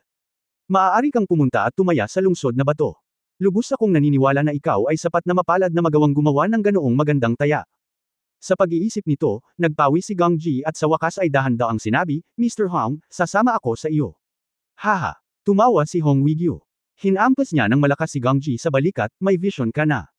Simula ngayon, ikaw na ang magiging pinakatapat kong kakampi. Ano ang magagawa ko kung wala ka? Sa oras na ito, si Chen Guangji, na nakatayo sa conference room, ay malungkot na nagsabi, Hong Weigyu, nakapagdesisyon ka na ba? Siyempre. Tumingin si Hong Weigyu kay Chen Guangming nang may pagmamalaki at nakangiting sinabi, sa paningin ko, talagang hindi kayo kasing galing ni Dali, anak ko siya. Hindi mahalaga kung siya ay isang alibughangin o isang henyo, siya ay aking anak. Kung may manggahas na hawakan siya, lalabanan ko siya hanggang kamatayan. Ako, si Hong Weigyu, ay hindi kailanman nagsisinungaling. Kung hindi ka naniniwala sa akin, maaari mo itong subukan. Okay. Tuwang-tuwa rin si Chen Guangchao. Siya ang nagpasimula ng pagpupulong na ito. Kung si Hong Weigyu lang ang supilan ng napakaraming tao na naruroon, hindi niya magagawang magulo sa hinaharap. Hong Weigyu, ikaw ay may kakayahan, at ikaw ay walang awa. Kinagat ni Chen Guangchao ang kanyang mga ngipin at sinabing, tingnan natin kung sino sa atin ang mas magaling sa pagkakataong ito. Please. Sa lalong madaling panahon. Tapos na siyang magsalita, natigilan sandali ang buong conference room. Nagkaroon ng katahimikan, at pagkatapos ay sumabog ito sa isang iglap, tapos na, sa pagkakataong ito ay laban na talaga hanggang dulo, tayo. Wala na tayong magagawa, huli na para magsabi ng kahit ano ngayon, ipagpatuloy lang natin. Hong Weigyu nakakabaliw. Tingnan natin kung sino ang mas malakas. Oo, paano siya magkakaroon ng kumpiyansa na magdeklara ng digmaan sa higit sa kalahati ng ating mga miyembro ng Inner Circle. Nagkwentuhan lang saglit ang lahat sa ibaba at tuluyan ng tumahimik. Dahil naghihintay ang lahat sila ay naghihintay ng reply ni Hong Weigyu. Hinihintay ang resulta sa Kamara ng Komersyo, magpaalam na tayo. Malamig na ngumiti si Hong Weigyu, pagkatapos ay tinapik si Gang Ji sa balikat, okay, let's go. Umalis naman agad ang dalawa. Mayabang. Bumantong hininga si Cheng Qifu, sa tingin mo ba ay hindi ka magagapi? Mahirap sabihin. Ang Black Widow na si Wang Yingqiu ay umupo ng dahan-dahan at mahinahong sinabi, napakalakas ni Hong Weigyu. Pagkalabas ng conference room, si Gang Ji pagkatapos ay malungkot na sinabi niya, Mr. Hong, talagang nagsugal ako sa pagkakataong ito. Buhay man o kamatayan. Kung susundin kita, ito ay katumbas ng pagkakasala sa napakaraming tao dito. Nakakatuwang isipin ito ngayon. Ngayon, sayang at huli na ang lahat para pagsisihan. Nagsisi ka ba? Nakangiting tanong ni Hong Weigyu, siguro hindi pa huli ang lahat para bumalik. Mayroong higit sa 30 miyembro ng Inner Circle, bagamat ang kabuuang lakas ng aking pamilya ay kumpara sa pamilya Chen. Medyo maikli pa rin ito, ngunit hindi ito mas masahol kaysa kina Cheng Qifu at Wang Yingqiu, ito ay higit sa 20 bilyon, sabi ni Gang Ji na may mapait na ngiti, kung mali ang taya sa pagkakataong ito, malamang na mag-aalala si Hong, baka mag-alala ka ba, Mr. Nag-aalala, haha, siguradong nag-aalala ka. Tuwang-tuwa si Hong Weigyu nang sabihin sa kanya ni Gang Ji ang totoo, at sinabing, huwag kang mag-alala, ito ay mabuti para sa akin. Ito ay talagang kailangan para sa iyo. Sinabi ni Hong Weigyu, na kumuha ng isang napakahirap na gawang jade pipe at itinapon ito sa kamay ni Gang Ji, tingnan mo ang bagay na ito ay ginawa ng aking alibughang anak, pakitansyahin ang presyo. Ito. Kinuha ni Gang Ji ang tubo, tiningnan ito pataas at pababa, at sinabing, maganda ang jade na ito, ngunit ang problema ay ang pagkakagawa. Mr. Hong, may batang gumawa ng tubo na ito, tama ba? Sulit ba ang jade na ito? Ito ay isang magandang uri ng salamin, na nagkakahalaga ng higit sa 100,000, ngunit sa pagkakagawa, ito ay nagkakahalaga lamang ng 100,000. Haha, walang pinipili itong ginawa ng pamilya ko, natatawang sabi ni Hong Wigyu. Anyway, I did. Hindi ko inaasahan na magpapaganda siya. Haha, si Master Dali pala ang nakagawa. Nakakatuwa. Gustong ibalik ni Gang Ji ang tubo kay Hong Wigyu, ngunit ayaw niyang itulak pabalik ni Hong Wigyu. Sige, mauna ka.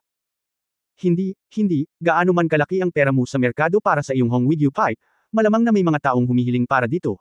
Walang pakialam si Gang Ji, at agad na sinabing kumuha ako ng sigarilyo at sinindihan ito, ngunit pagkatapos lamang ng isang buga, natigilan ako. Nagulat siya sa una, pagkatapos ay nagulat, pagkatapos ay nanginginig ang kanyang mga kamay, at sa wakas ay tumalon siya. Ito. Diyos, saan nakuha ng iyong Young Master Dali itong Jade? Kabanata 466 na halimaw. Napakakalma ni Gang Ji noong una. Ang Jade pipe ng Hong Wigyu, ang Jade ay talagang mahusay, at ang pinakamahusay na kalidad na salamin ay maaaring ibenta ng higit sa 10 o 200,000 nang walang anumang problema. Ngunit ang pagkakagawa ay kakilakilabot. Noong una, akala niya ay si Hong Dali ang naiinip at alibughang ginawa ito ng basta-basta para masaya. Ngunit pagkatapos niyang huminga ng 2 puff ng sigarilyo, nagbago agad ang buong pakiramdam niya. Dahil, itong Jade pipe ay may health attributes. Ang katangiang ito ay makikita lamang ni Hong Dali sa buong mundo, at wala ng iba. Ngunit, dahil hindi ito nakikita ng iba ay hindi nangangahulugang hindi ito nararamdaman ng iba. Matapos kumuha ng 2 puff mula sa tubo na ito, gumaan at uminit ang buong katawan ni Gang Ji. Ang mainit na pakiramdam na ito ay kasing comfortable gaya ng pagpainit sa araw sa temperaturang 23 hanggang 4 degrees. Ang aking lalamunan ay hindi nakaramdam ng hindi komportable. Umikot ang usok sa baga ko. Nang sa wakas ay huminga ako, ang kulay ay hindi asul na kulay abo, ngunit itim na kulay abo. Ang mga itim at kulay abo na usok ay mayroon ding isang malakas na amoy ng langis ng tabako. Ito. Tiningnan ni Yuji ang tubo sa kanyang kamay na parang nakakita ng multo, nararamdaman ko ito. Ang mga itim at kulay abo na bagay sa usok na nabuga ko kanina ay pinaniniwalaang ang mga kinuha at orihinal na nasa baga. Far. Sabi niya at kumuha pa ng ilang puff. Habang humihinga siya ay mas naging komportable siya. Matapos maubos ang buong sigarilyo, medyo lumakas ang pakiramdam niya. Subconsciously, gusto niyang kumuha ng ilang puffs mula sa pipe, ngunit inagaw ito ni Hong Wigyu. Hinawakan ni Hong Wigyu ang tubo ng buong pagmamahal at nakangiting sinabi, ano ang pakiramdam mo? Kung tutuusin, okay lang na ibigay sa iyo ang tubo na ito, Xiaogang. Ang problema, ito ay binigay sa akin ng aking pamilya, at hindi ko talaga kayang ibigay ito, kaya wala na talaga akong magagawa, haha. Mr. Hong, ako. Orihinal na gustong sabihin ni Gang Ji kung magkano ang binili ko, ngunit malinaw na hindi ginawa ni Hong Wigyu. Mga taong kapos sa pera. Kaya't wala siyang pagpipilian kundi baguhin ang kanyang mga salita, Mr. Hong, mayroon ka pa bang bagay na ito sa iyong pamilya? Kaya mo bang? Haha, ewan ko ba? Ano na naman ang kinalaman ng bastos na to sa akin ngayon? Sabihin, hindi ako magtatanong ng marami, maingat na inalis ni Hong Wigyu ang tubo at nakangiting sinabi, huwag muna natin itong pag-usapan, Xiaogang, paano kung tansyahin mo ang presyo ng tubo na ito? 5 milyon. Sabi ni Gang Ji. Walang sabi-sabi, direktang nagbigay siya ng mataas na presyo na 5 milyon, ang bagay na ito ay nagkakahalaga ng hindi bababa sa 5 milyon. Oh my God, Mr. Hong, alam mo ba? Sa level natin, kadalasan kapag gumagawa ng importanteng desisyon ang mga tao, isa lang ang sigarilyo nila. Sunod-sunod na humithit. Huwag kang manigarilyo, nakakainis, pero kung paulit-ulit mong sigarilyo, hindi kakayanin ng katawan mo. Ngunit iba na talaga ngayon na mayroon ako ng bagay na ito, nag-aalalang sabi ni Gang Ji, ang usok na iyon ay tiyak na mas mabuti. Kung mas masigla ka kapag naninigarilyo ka, mas mahusay ka, at hindi mo kailangang mag-alala tungkol sa iyong kalusugan. Kung mayroong ganoong magandang bagay, tiyak na aagawin ito ng isang tunay na mayamang tao kung ito ay 5 milyon. Posibleng ibenta ito. Ang mga salita ni Gang Ji ay tiyak na hindi pagmamalabas. Sa antas kung saan nagkakahalaga sila ng 10 bilyon. Ano ang pinakamahalaga? Walang duda na ito ay kalusugan. Sa pamamagitan lamang ng pagiging malusog maaari kang kumita ng mas maraming pera. Kapag malusog ka lang magagamit ang perang kinikita mo. Kung hindi, ang mga tao ay namatay at ang pera ay hindi ginastos, natiyak na isang trahedya ng tao. Gayunpaman, ang tabako ay palaging kaaway ng kalusugan. Sa simula ng bagay na ito, minahal at kinasusuklaman ito ng mga tao. Ang mga taong karaniwang gustong manigarilyo ay hindi magagawa kung wala ito. Ang pagtigil sa paninigarilyo ay palaging isang mahirap na problema. Ito ay tiyak na hindi isang dahilan. Pero, huwag tumigil sa paninigarilyo, ito ay talagang makakaapekto sa iyong kalusugan. Ang ilang mga tao ay maaaring nabubuhay hanggang sa 80 taong gulang na may 2 pakete ng sigarilyo sa isang araw, ngunit kung sila ay hindi pinalad o hindi gaanong malakas ang resistensya ng kanilang katawan, maaari silang mabuhay ng 40 o 50 taong gulang. Ang kanser sa baga ay nawala. Maaaring walang masyadong pakialam ang mga ordinaryong tao, ngunit tiyak na hindi ito seseryosohin ng mga mayayaman. Kaya naman, kung magbebenta ito ng 5 milyon, tiyak na may bibili nito, at tiyak na marami ang bibili nito. Haha, oo, ito ay isang magandang bagay. Ngumiti si Hong Wigyu, pagkatapos ay nagkibit-balikat, ang tanong, hindi ko alam kung available pa ba ang bagay na ito. Maaari ko lang itanong sa aking pamilya na si Dali. Ngunit maaari kong ibunyag na ang bagay na ito ay natuklasan ng aking pamilyang si Dali sa isang stone gambling. Hindi ko alam ang tiyak na proseso. Anyway, ibinigay niya ito sa akin pagkatapos ng stone gambling na iyon. Bilang isang tao, ang kahalili ng kumpanya ng alahas, si Gang Ji, ay natural na hindi alam ang tungkol sa pagsusugal ng bato, kaya hinawakan niya ang kanyang baba, nag-isip sandali, at biglang nagsabi, Mr. Hong, gusto kong magtanong, aniya at tiningnan ito ng mabuti. Mga mata ni Hong Wigyo, kung makakahanap ako ng paraan para manlinlang. Ah hindi, scam yan, dein mo ang young master mong si Dali sa pagsusugal sa mga bato, tapos kahit maliit na bahagi lang ang ibigay niya sa akin, ipoproseso at pulikan ko at ibebenta, ano sa tingin mo? Well, kumunat ang noo ni Hong Wigyo. Sa totoo lang, hindi siya komportable sa salitang, lalakoon. Pero ngayong nasa iisang harapan na silang dalawa, ang pinakamahalaga ay gusto lang hilingin ni Gang Ji kay Dali na sumugal sa mga bato. Wala naman siyang masamang intensyon. Sa wakas ay umiling siya at sinabing may walang magawang ngiti, bueno, kung maaari mong kunin ang bastard na ito, wala akong anumang pagtutol. Ngunit kailangan ko munang makipag-deal para matiyak ang kaligtasan ng aking pamilya Dali. Sa anumang oras, siya hindi bababa sa 3 bastard ang nasa paligid. Walang problema. Talagang walang problema. Gusto lang kunin ni Gang Ji si Hong Dali para sumugal at tingnan kung kaya niyang manalo. Ang ilang mga pakinabang, sa katunayan, mas inaalala niya ang kaligtasan ni Hong Dali kaysa kay Hong Wigyu kung may mangyari kay Hong Dali kapag nasa paligid niya siya, tiyak na aalisin ni Hong Wigyu ang kanyang balat. Tianhai City, ang lihim na pugad ni Sir Aishii Kazuma. Si Hong Wigyu ay ganap na nagdeklara ng digmaan kasama ang higit sa 30 miyembro ng Inner Circle sa pulong. Bilang ama ni Chen Eugene, si Chen Guangchao ay natural na hindi maupo doon at maghintay, kaya sa sandaling umalis si Hong Wigyu, pumunta si Chen Guangchao kina Baishi at Maria. Mr. Baishi at Ma, tuluyan nang nakipaghiwalay sa atin si Hong Wigyu. Siguro kung ano ang magagawa ni Mr. Baishi. Umupo si Chen Guangchao sa sofa sa silid ni na Baishi at Ma, humihit-hit ng sunod-sunod na sigarilyo, hindi kaya ni Hong Wigyu. Hindi madaling harapin ang mga talunan noon. Well, alam ko. Sinabi ni na Baishi at Ma habang nakatitig sa screen ng computer sa kama, si Hong Wigyu ay naging miyembro ng pamilya Hong sa loob ng maraming dekada. Ang unang henyo ay may iba't ibang pamamaraan. Sa katunayan, anuman ang mangyari, si Hong Wigyu ay madaling pakitunguhan. Kahit ano paman, siya ay nasa saklaw pa rin ng henyo. Mahabang buntong hininga ang sinabi niya at sinabing, ang susi ng problema. Tungkol naman kay Hong Dali. Kung si Hong Wigyu ay isang henyo, si Hong Dali ay matatawag lang na halimaw. Hindi mo siya inaway, kaya hindi mo alam. Sayang. Muling bumantong hininga sina Baishi at Maria. Ang pakikipaglaban kay Hong Dali ay lubhang napinsala kina Baishi at Mayuangki. Ang kumpiyansa na naipon nila sa nakalipas na mga dekada ay ganap na nawasak sa napakaikling panahon. Ngayon pa lang ay hindi na siya nangangahas na kumilos ng madali. Dahil kapag naakit ang atensyon ni Hong Dali, hindi mahuhulaan ang kahihinatnan. Kaya naman, naisip niya na si Hong Dali ay matatawag lamang na halimaw. Maging si Sir Aishii Kazuma, ang punong tagapayo ng Fuchan Zaibotso, ay nagsabi nito. Kung kumalat ang pangungusap na ito, tiyak na magugulat ang mga panga ng lahat. Alam ko rin na mas mahirap pakitunguhan si Hong Dali kaysa kay Hong Wigyu. Tumanggaw din si Chen Guangming at sinabing, kahit anong sabihin mo, si Hong Wigyu ay isang ordinaryong tao lamang, ngunit si Hong Dali ay maituturing lamang na isang halimaw. Upang sugpuin siya, nagpatawag ako ng 30 miyembro ng Inner Circle na nagplanong magsama-samang magsumite ng isang sulat, ngunit hindi alam ni Hong Wigyu kung paano niya nakuha ang impormasyong iyon, kaya kung ano ang gagawin ng matandang ito ng mag-isa. Mangyari. Kailangan mo munang lunukan ang iyong galit, at least maghintay hanggang matapos ang resource chamber bago magsabi ng kahit ano. Iba. Nag-isip sandali sina Baishi at Ma, at biglang nagtanong, nga pala, paano mo balak sugpuin si Hong Dali? Plano kong makiisa sa mga miyembro ng Inner Circle para i-pressure si Hong Wigyu at hilingin kay Hong Wigyu na pangasiwaan si Hong Dali at gawin ang lahat. Kung hindi ito gagana, sama-sama kaming magsusumit ng liham upang madagdagan ang gastos ng iba't ibang proyekto ni Hong Dali, sabi ni Chen Guangming dito. Ikinalat niya ang kanyang mga kamay, sa huli, hindi ko inaasahan na si Hong Wigyu lang ang makakapag-react, kaya ngayon lang siya mag-react. Ay impeach siya at subukang sipain siya palabas ng Resource Chamber of Commerce. Bueno, sa pangkalahatan, ito walang mali sa pamamaraan, kumunat ang noo ni na Baishi at Ma at nag-isip sandali, pagkatapos ay dahan-daang sinabi, ngunit hindi natin dapat kalimutan ang variable na Hong Dali. Sa anumang kaso, ang Hong Dali ang tunay na variable sa bagay na ito.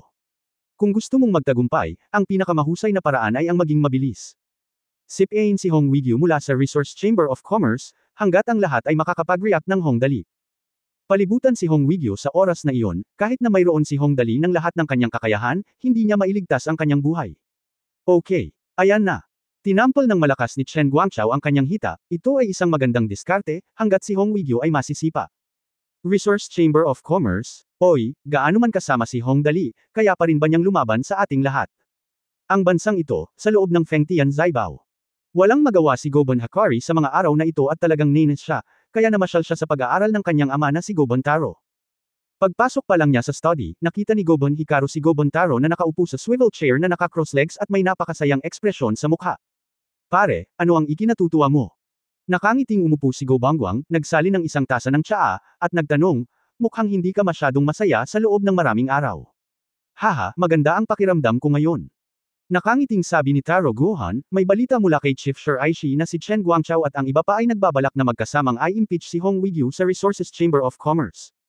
Hanggat matagumpay ang impeachment, masisipa si Hong Weigyu sa Resources Chamber of Commerce. Pagkubkob at pagsupil, nanganganib si Hong Weigyu sa pagkakataong ito, haha. Kabanata 467, napakasaya sa pag-iisip tungkol dito, 4,350 buwan ng tiket para sa karagdagang mga update. Naiintindihan ng Gomoto Taro ang mahalagang apelyido ng Changguo Resources Chamber of Commerce, at natural na alam din ito ni Gomoto Hikaru. Ang mga miyembro ng Inner Circle ay sama-samang nag-impeach, iyon ay isang malaking kaganapan na bihirang mangyari. Gaano katapat at tapat si Lu Yingda, ang telecommunications tycoon ng kaharian ng langit noon. Dahil dito, dahil nadala siya at nasaktan sa napakaraming tao, sama-sama siyang na-impeach. Bilang resulta, idineklara ng kumpanya ang pagkabangkarote sa wala pang 2 taon. Kung ma-impeach din si Hong Weigyu sa pagkakataong ito, wala na ang huling haligi ng pamilyang Hong. Para naman sa iba pang miyembro ng pamilyang Hong, sila ay mga menor de edad na karakter at walang pakialam. Sa pagkakataong ito, kailangan nating subukang patayin sila. Hindi nakalimutan ni Wu Benguang ang suntok na idinulot sa kanya ni Hong Dali, at marahas na sinabi, ang pamilya Hong ay may Hong Dali. Ang swerte ng lalaking ito. Labis akong nag-aalala na magdudulot siya ng malaking pagkalugi sa aming pamilya, kaya, ama, hinihiling ko sa iyo na humanap ng paraan para patayin siya. Haha, bakit hindi ko alam ang sinabi mo? Tumawa si Gohan Taro at sinabing, ay. Naipadala na ang ating pinakamalakas na hukbong ninja. Bagamat may mga maliliit na aksidente sa nakalipas na 2 araw, naniniwala ako na makakarinig tayo ng magandang balita sa lalong madaling panahon. Pinag-isipang mabuti. Kapag namatay na si Hong Dali, makakapagpahinga na tayo. Ang pag-iisip lang tungkol dito ay nasa sabik na ako. Bueno, magpahinga ka muna, hinawakan ni Gomoto Taro ang kanyang baba, siguro gagawin ko. Dapat kitang hikayatin. Sige, tatay, lalabas ako at magpapahinga saglit. Pagkaalis ni Goban Taro, umupo siya sa wicker chair, nag-isip sandali, saka kinuha ang telepono at nag-dial. Mabilis na dumating ang tawag.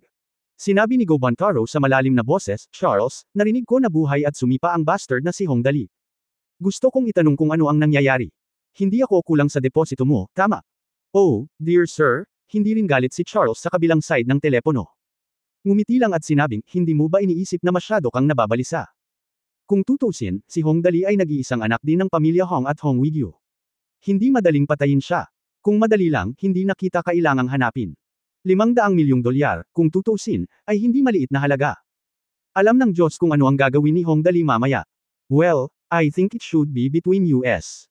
May tiwala.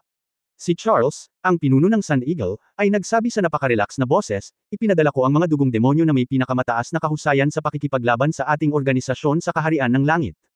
Naniniwala ako na magkakaroon ng magandang balita sa lalong madaling panahon. Sana nga. Wubon. Dahan-daang ibinaba ni Taro ang telepono.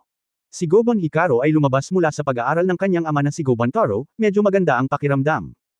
Sa proseso ng pakikipaglaban sa Hong Dali, ang kumpiyansa ni Wu Benguang ay lubhang nasira. Ngayon ay masasabing wala na siyang lakas ng loob na labanan si Hong Dali. Kahit hindi man lang siya naglakas loob na hilingin sa kanyang mga nasasakupan na tawagin siyang Young Master. Kaya ngayon, nang mabalitaan niyang i-impeach ni Chen Guangming si Hong Weigyu sa Resource Chamber of Commerce, gustong ibalik ni Wu Benguang ang kanyang ulo at tumawa. Hehe, hanggat na-impeach si Hong Weigyu mula sa Resource Chamber of Commerce, magiging simple ang lahat. Bamulong si Wu Benguang, sayang naman kung ganito ang papatayin ni Hong Dali. Kung hindi, kapag bumagsak si Hong Weigyu, tiyak na sasaluhin ko siya at gagawin ko ang lahat ng gusto ko sa kanya.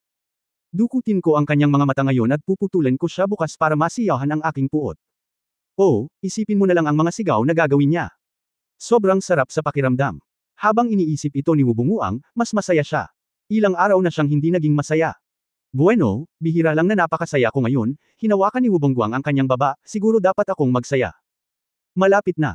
Nagdesisyon si Wubongguang, pagkatapos ay ngumiti at sumigaw sa lahat ng nasa paligid niya, halika rito, sumama ka sa akin sa paglalakad. Hay! Agad namang tumakbo ang tatlong bodyguard at dumating sa harap ni Wubongguang. Agad siyang sumaludo at nagsabi, Guru, ano ang iyong mga utos? Guru, tumawa ng malakas si Wubongguang. You should call me young master from now on.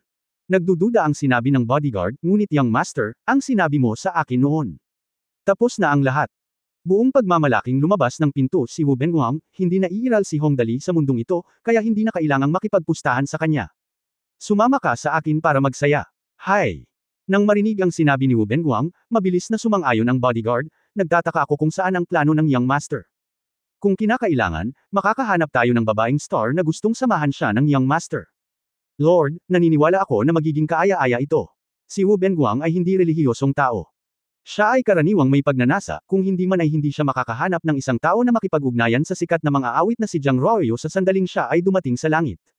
Ngayong nakabalik na siya sa Japan, natural na hindi magiging idol si Gomoto Hikaru. Araw-araw ay makakahanap siya ng isa o dalawang babaeng kilalang tao na sasamahan siya, uminom ng alak, gumawa ng isang bagay na gusto niya, at iba pa. Ngunit halatang may bagong gustong maglaro si Wubongguang ngayon, kaya't umiling siya at palihim na sinabi, ano ang silbi ng laging hanapin ng mga babaeng bituin? Pagod na akong makipaglaro sa kanila. Bayaran mo lang ako at magagawa mo ito. Sobrang boring. Kaya, iba ang gagawin natin ngayon. Sa pagtingin sa ekspresyon ni Wubongguang, alam ng lahat na magiging kawili-wili ang araw na ito. Isang bodyguard ang nagtanong sa mahinang boses, Young Master, gusto mo? Tumawa si Wubongguang hehe, kasing glaswa ng gusto niya, kasing tuso ng gusto niya, tanga. Nang matapos siyang magsalita ay biglang nagtawanan ng malazwa ang lahat. Ngayong nakapagdesisyon ka na, umalis na tayo kaagad. Pumunta ang bodyguard sa garahe upang kunin ang kotse, at nang makarating siya sa pintuan, hinawakan niya si Wubongguang at dumiretso sa Jingdong Line 3 subway, na may pinakamaraming kagandahan sa lungsod. Ang Jingdong Line 3 subway ay palaging ang linyang madalas bisitahin ng mga beauties. Ang ilang mabubuting tao ay nakalkula na sa karaniwan, isa sa bawat tatlong babae sa subway na ito ay medyo maganda syempre, ang mga ganoon lang, ang pinakamahalaga ay dapat silang magkaroon ng napakagandang figure. Malaking boobs, manipis na baywang, at masiglang puwit. Kaya kung sasabihin mo kung saan ang pinakamagandang lugar para makipagrelasyon, siguradong Jingdong Line 3 ito. Ngayon na ang layunin ay natukoy na, ang susunod na hakbang ay magiging mas madali. Hindi nagtagal, ipinaroda ng bodyguard ang sasakyan malapit sa site kung saan malamang na makakatagpo ito ng magagandang babae. Isa rin itong Fengtian Prime Level Stretch Sedan. Pagkaparada pa lang ng sasakyan ay narinig na nito ang mga hiyawan ng hindi mabilang na mga dilag sa paligid. Bumaba si Wubongguang Chunfeng sa kotse at nagbigay ng nakakalokong ngiti. Agad-agad, maraming dilag ang tuwang-tuwa na sumugod upang simulan ang isang pag-uusap. Gayunpaman, nang makita ang tatlong mabangis na bodyguard sa tabi niya, wala silang pagpipilian kundi sumuko. Ngayon na siya ay gumawa ng sapat na ingay, agad na ikanaway ni Wubongguang ang kanyang kamay ng matalino. Nakabili na ng tiket ang bodyguard, at paakay na silang apat sa bus. Marami talagang mga dilag sa rutang ito, lalo na ngayong tag-araw. Kitang-kita ng translucent blouse ang bra sa ilalim, lalo na ang hindi maipaliwanag na bahagi ng bra, na nagpapakulo ng dugo ng mga tao. Bukas. At ang maikling palda na may hindi maipaliwanag na bahagi sa ibaba ay nakakabit din, kaya kumukulo ang dugo ni Wubongguang. Napakaganda ng mundong ito. Akala ni Wubongguang. Hindi nagtagal, nakahanap ng target si Wubongguang. Kagandahan, ganap na kagandahan. Light willow eyebrows, malalaking inosenteng mata, makinis na alampay na mahabang buhok, pink na bibig, mabuti. Tingnan ang lalim ng hindi mailalarawan na bahagi sa pagitan ng mga hood. Kung maglalagay ka ng mobile phone dito, hindi mo ito makikita. Kung maaari mong hawakan ang kanyang payat na baywang. Ang babaeng ito ay talagang nagpakita ng kanyang pusod, at kasama ng linyang iyon, siya ay isang kahangahangang tao. Lalo na ang low-waisted black short skirt. Basta ibaba mo lang ng konti ang katawan mo, siguradong makikita mo ang kulay ng panty niya. Ang mga binti ay sapat na ang haba at manipis, at sila ay nakasuot ng puting bubble na medyas sa ilalim. Mabuting lalaki. Ikaw yan. Tuwang-tuwang itinapon ni Wubongguang ang kanyang 8 milyong yuan na mobile phone, at inihagis ito sa paanan ng batang babae na may tunog na, pop. Oops, bakit ko nabitawan ang cellphone ko? Isang hakbang na sumugod si Wubongguang, mahusay na kinuha ang cellphone, at tumangala ang paborito niyang puti. May carton bear din dito. Tuwang-tuwa si Wubongguang. Excited na ako. Kinuha niya ang telepono at pamwesto sa likod ng dalaga. Yumandar na ang tren, at mahigpit na damaykit si Wubongguang sa katawan ng dalaga. Napangiti siya at hinawakan ng mga kamay ang hindi maipaliwanag na bahagi ng likod ng dalaga. Halatang galit ang dalaga pero hindi naglakas loob na magsalita. Pagkatapos ng lahat, alam pa rin niya ang mga paninda. Wubongguang bagaman hindi niya makita ang tiyak na presyo ng mobile phone, tiyak na hindi ito isang bargain. Kahit na hindi niya kilala ang young master na ito, alam niyang hindi niya kayang saktan ito. Kaya habang nasa daan, tahimik lang na matiis ng dalaga, ngunit kailangan pa rin ni Wubongguang na sumulong. Matapos hawakan ng hindi maipaliwanag na mga bahagi sa likod, nagsimula siyang kumilos patungo sa hindi maipaliwanag na mga bahagi sa harap kasama ang palda. Sa pagkakataong ito ay hindi na niya kinaya. Gustong lumaban ng dalagang ngunit hindi ito naglakas loob. Sa wakas, namula siya sa kahihiyan at unti-unting lumakad patungo sa pinto. Ngunit paanong napakadaling mabitawan ng isang magandang biktima. Ngumiti si Wubongguang at sumulong. Ilang sandali pa ay nakarating na siya sa pintuan ng sasakyan. Sa oras na ito, malapit nang maabot ng kamay ni Wubongguang ang hindi maipaliwanag na bahagi ng harapan ng dalaga. Sa ngayon din. Wow, hahaha. Maaari mong matagumpay na sakupin ang posisyon kaagad, at ikaw ay masisiyahan. Tuwang-tuwa si Wubongguang. Napakasaya ng 5 libro. Ang mga bahagi na hindi mailalarawan sa ibaba ay lahat ay tuwid. Kaya't sa mga sumunod na panahon, ang mga bahaging hindi mailalarawan ng 5 aklat ay patuloy na sumasalungat sa mga bahagi na hindi mailarawan ng dalaga. Nanlumo at natakot ang dalaga.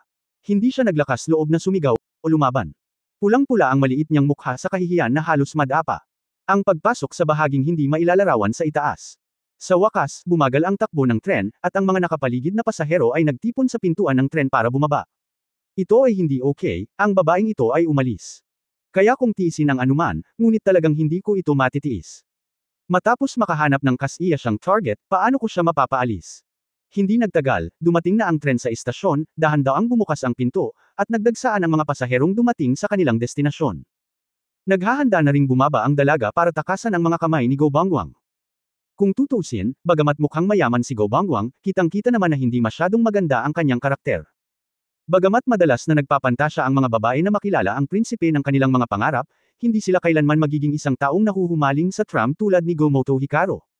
Pero gustong umalis ng dalaga, pero hindi pumayag si Gomoto Guang. Palihim niyang hinablot ang palda ng dalaga para hindi ito makababa, at nagsimulang magpumiglas ang dalaga.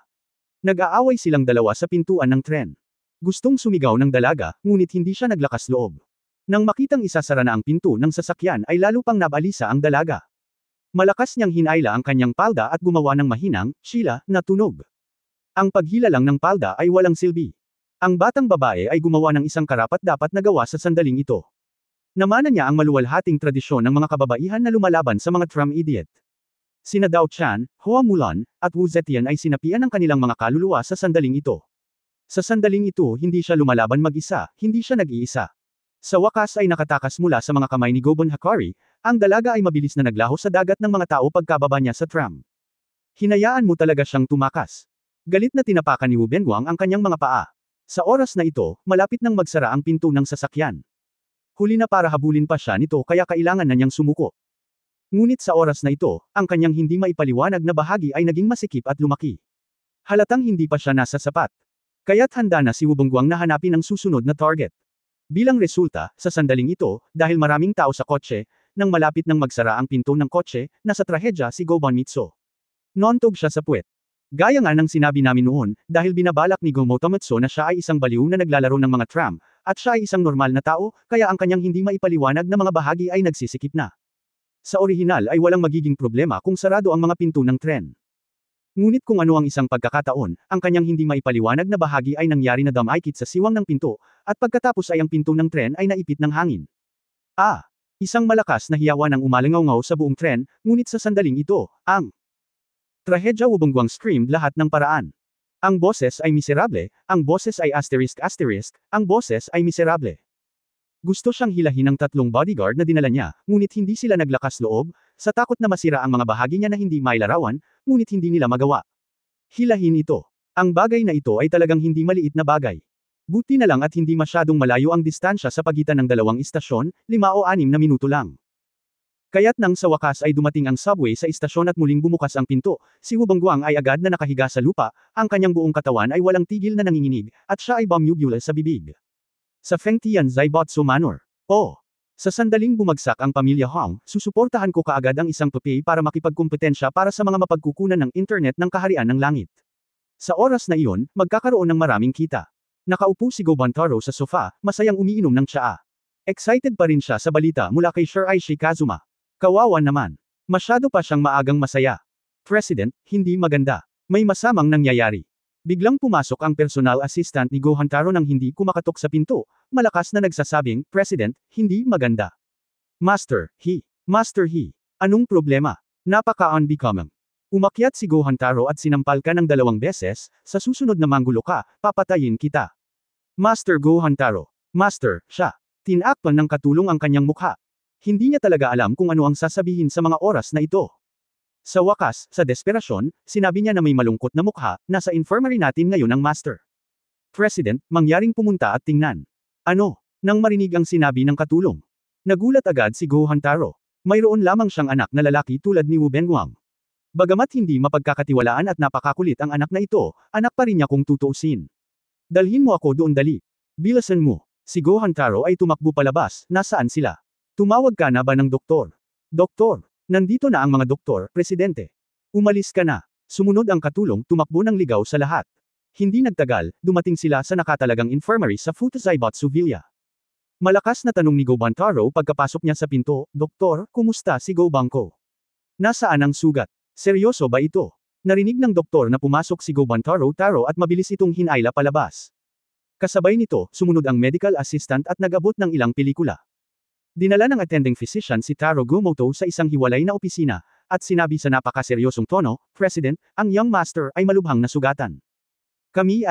Wala na tayong magagawa sa ngayon. Anong nangyayari? Anong sugat? Nasaan na? Napasigaw si Go Hantaro, maaari mo bang tapusin kaagad ang pangungusap? Nasaan ang pinsala? Kinuha ng attending doctor ang pelikula at iniabot. Para kay Go Bantaro, ito ay nasira. Sa kasalukuyang teknolohiya, imposibleng icon ekta ito. Tingnan mo. Ito, sa larawan, Go Bantaro ang hindi mailalarawan na bahagi ay may isang layer ng balat na konektado dito, na napakalungkot. Ang buong hindi mailalarawan na bahagi ay malinaw na nahati sa 2 bahagi. Ano ang dapat kong gawin?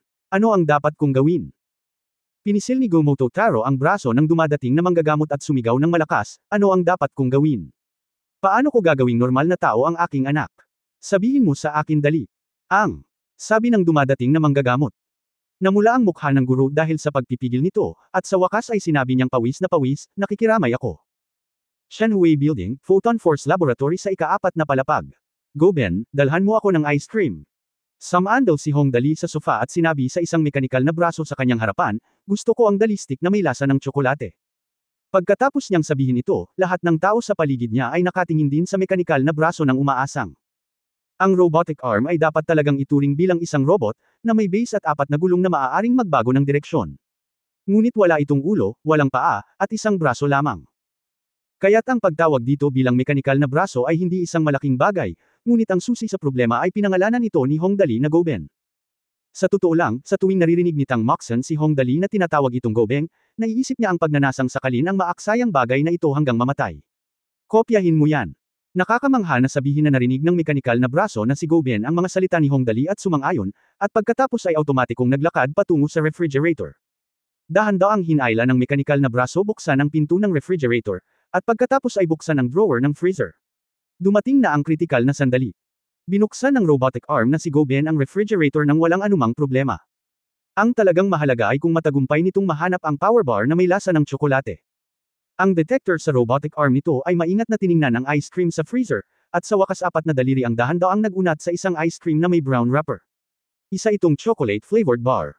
Sina Hong Dali, Lin Chuyin, Tang Moxon at iba pa ay napabuntong hininga at tinitigan ang mekanikal na braso na si Go Ben, naghihintay na kunin ito ang ice cream.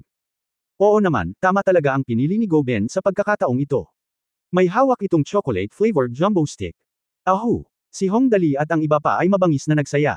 Ang tunog na ito ay maaaring natakot sa mekanikal na braso na si Go Ben. Ang 4 na daliri ni Go Ben ay biglang lumiit, at pagkatapos ay isang mekanikal na boses na puno ng panghihinayang ang dumating, nako. Itigil mo na. Nagpahayag ng matinding galit si Hong Dali sa resultang ito. Nabigo muli. Hindi ito gagana, hindi ito gagana. Ang aking Go Ben ay hindi maaaring maging napakatanga. Magsunog ng pera.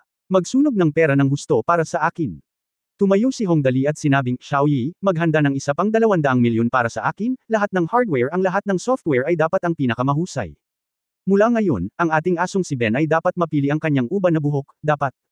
Si Ling Xiaoyi ay pawis na parang ulan, okay, young master, makikipag-ugnayan ako sa iyo ngayon. Dealer ng material. Magpatuloy sa pag-aaral, kailangan nating pag-aralan ito bago dumating ang carrier ng sasakyang panghimpapawid. Ginawa ni Hong Dali ang huling desisyon, kung gayon ang aming carrier ng sasakyang panghimpapawid ay ganap na maisa sa ayos. Sinimulan niya pagkasabi nito. Tumakbo siya palabas, busy muna kayo, punta muna ako sa Cub 8. Nagmamadaling tumakbo palabas si Hong Dali.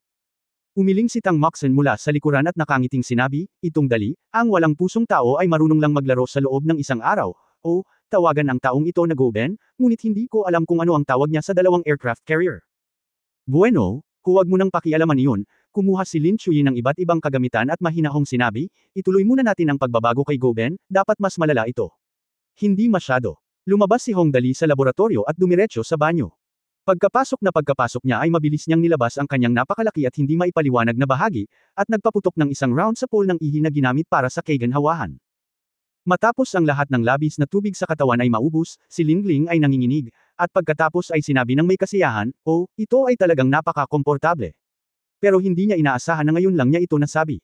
Pagkatapos nito, narinig niya ang isang malamig na boses sa kanyang likuran, oh, talaga. Maaaring ito na ang huling pagkakataon na comfortable ka. Matapos sabihin ito ng boses, naramdaman ni Hong Dali na hinayla ng kamay ng isang tao ang kanyang ulo, at sa isang iglap lang, naramdaman ni Hong Dali na lumingon ang kanyang paningin. Sa unang pagkakataon sa kanyang buhay, nakita ni Hong Dali ang kanyang likod. At, syempre, ang lalaking nakatayo sa likuran niya. Ito ay isang binata na may maikling kayumangging buhok at malamig na mga mata at medyo mapatla ang kutis. Isa siya sa nangungunang 5 assassin sa organisasyon ng Sand Eagle, ang Jack of Hearts, na binansagan na Blood Demon. Bago pumunta sa kaharian ng langit, nalaman ng dugong demonyo ang lahat tungkol sa mga gawi sa pamumuhay ni Hong Dali, kabilang ang mga lugar kung saan malamang na lumitaw si Hong Dali. Ang Photon Force Laboratory sa ika-4 na palapag ng Chenwei Building, dito araw-araw pumupunta ang Hong Dali sa mga araw na ito. Sa makatuwid, nang dumating ang dugong demonyo sa Tianjin City, sinamantala niya ang pinakamadilim na oras sa madaling araw para gumapang papasok mula sa labas ng gusali at nagkukubli rito. Dahil naniniwala siya na si Hong Dali ay isang tao kung tutusin, at hanggat siya ay isang tao, palagi siyang kailangang pumunta sa banyo. Sa nakalipas na 2 araw, nagtatago sa kisame ang demonyong may dugo, umiinom lamang ng kaunting tubig at kumakain ng kaunting compressed biscuits araw-araw, naghihintay lang dito.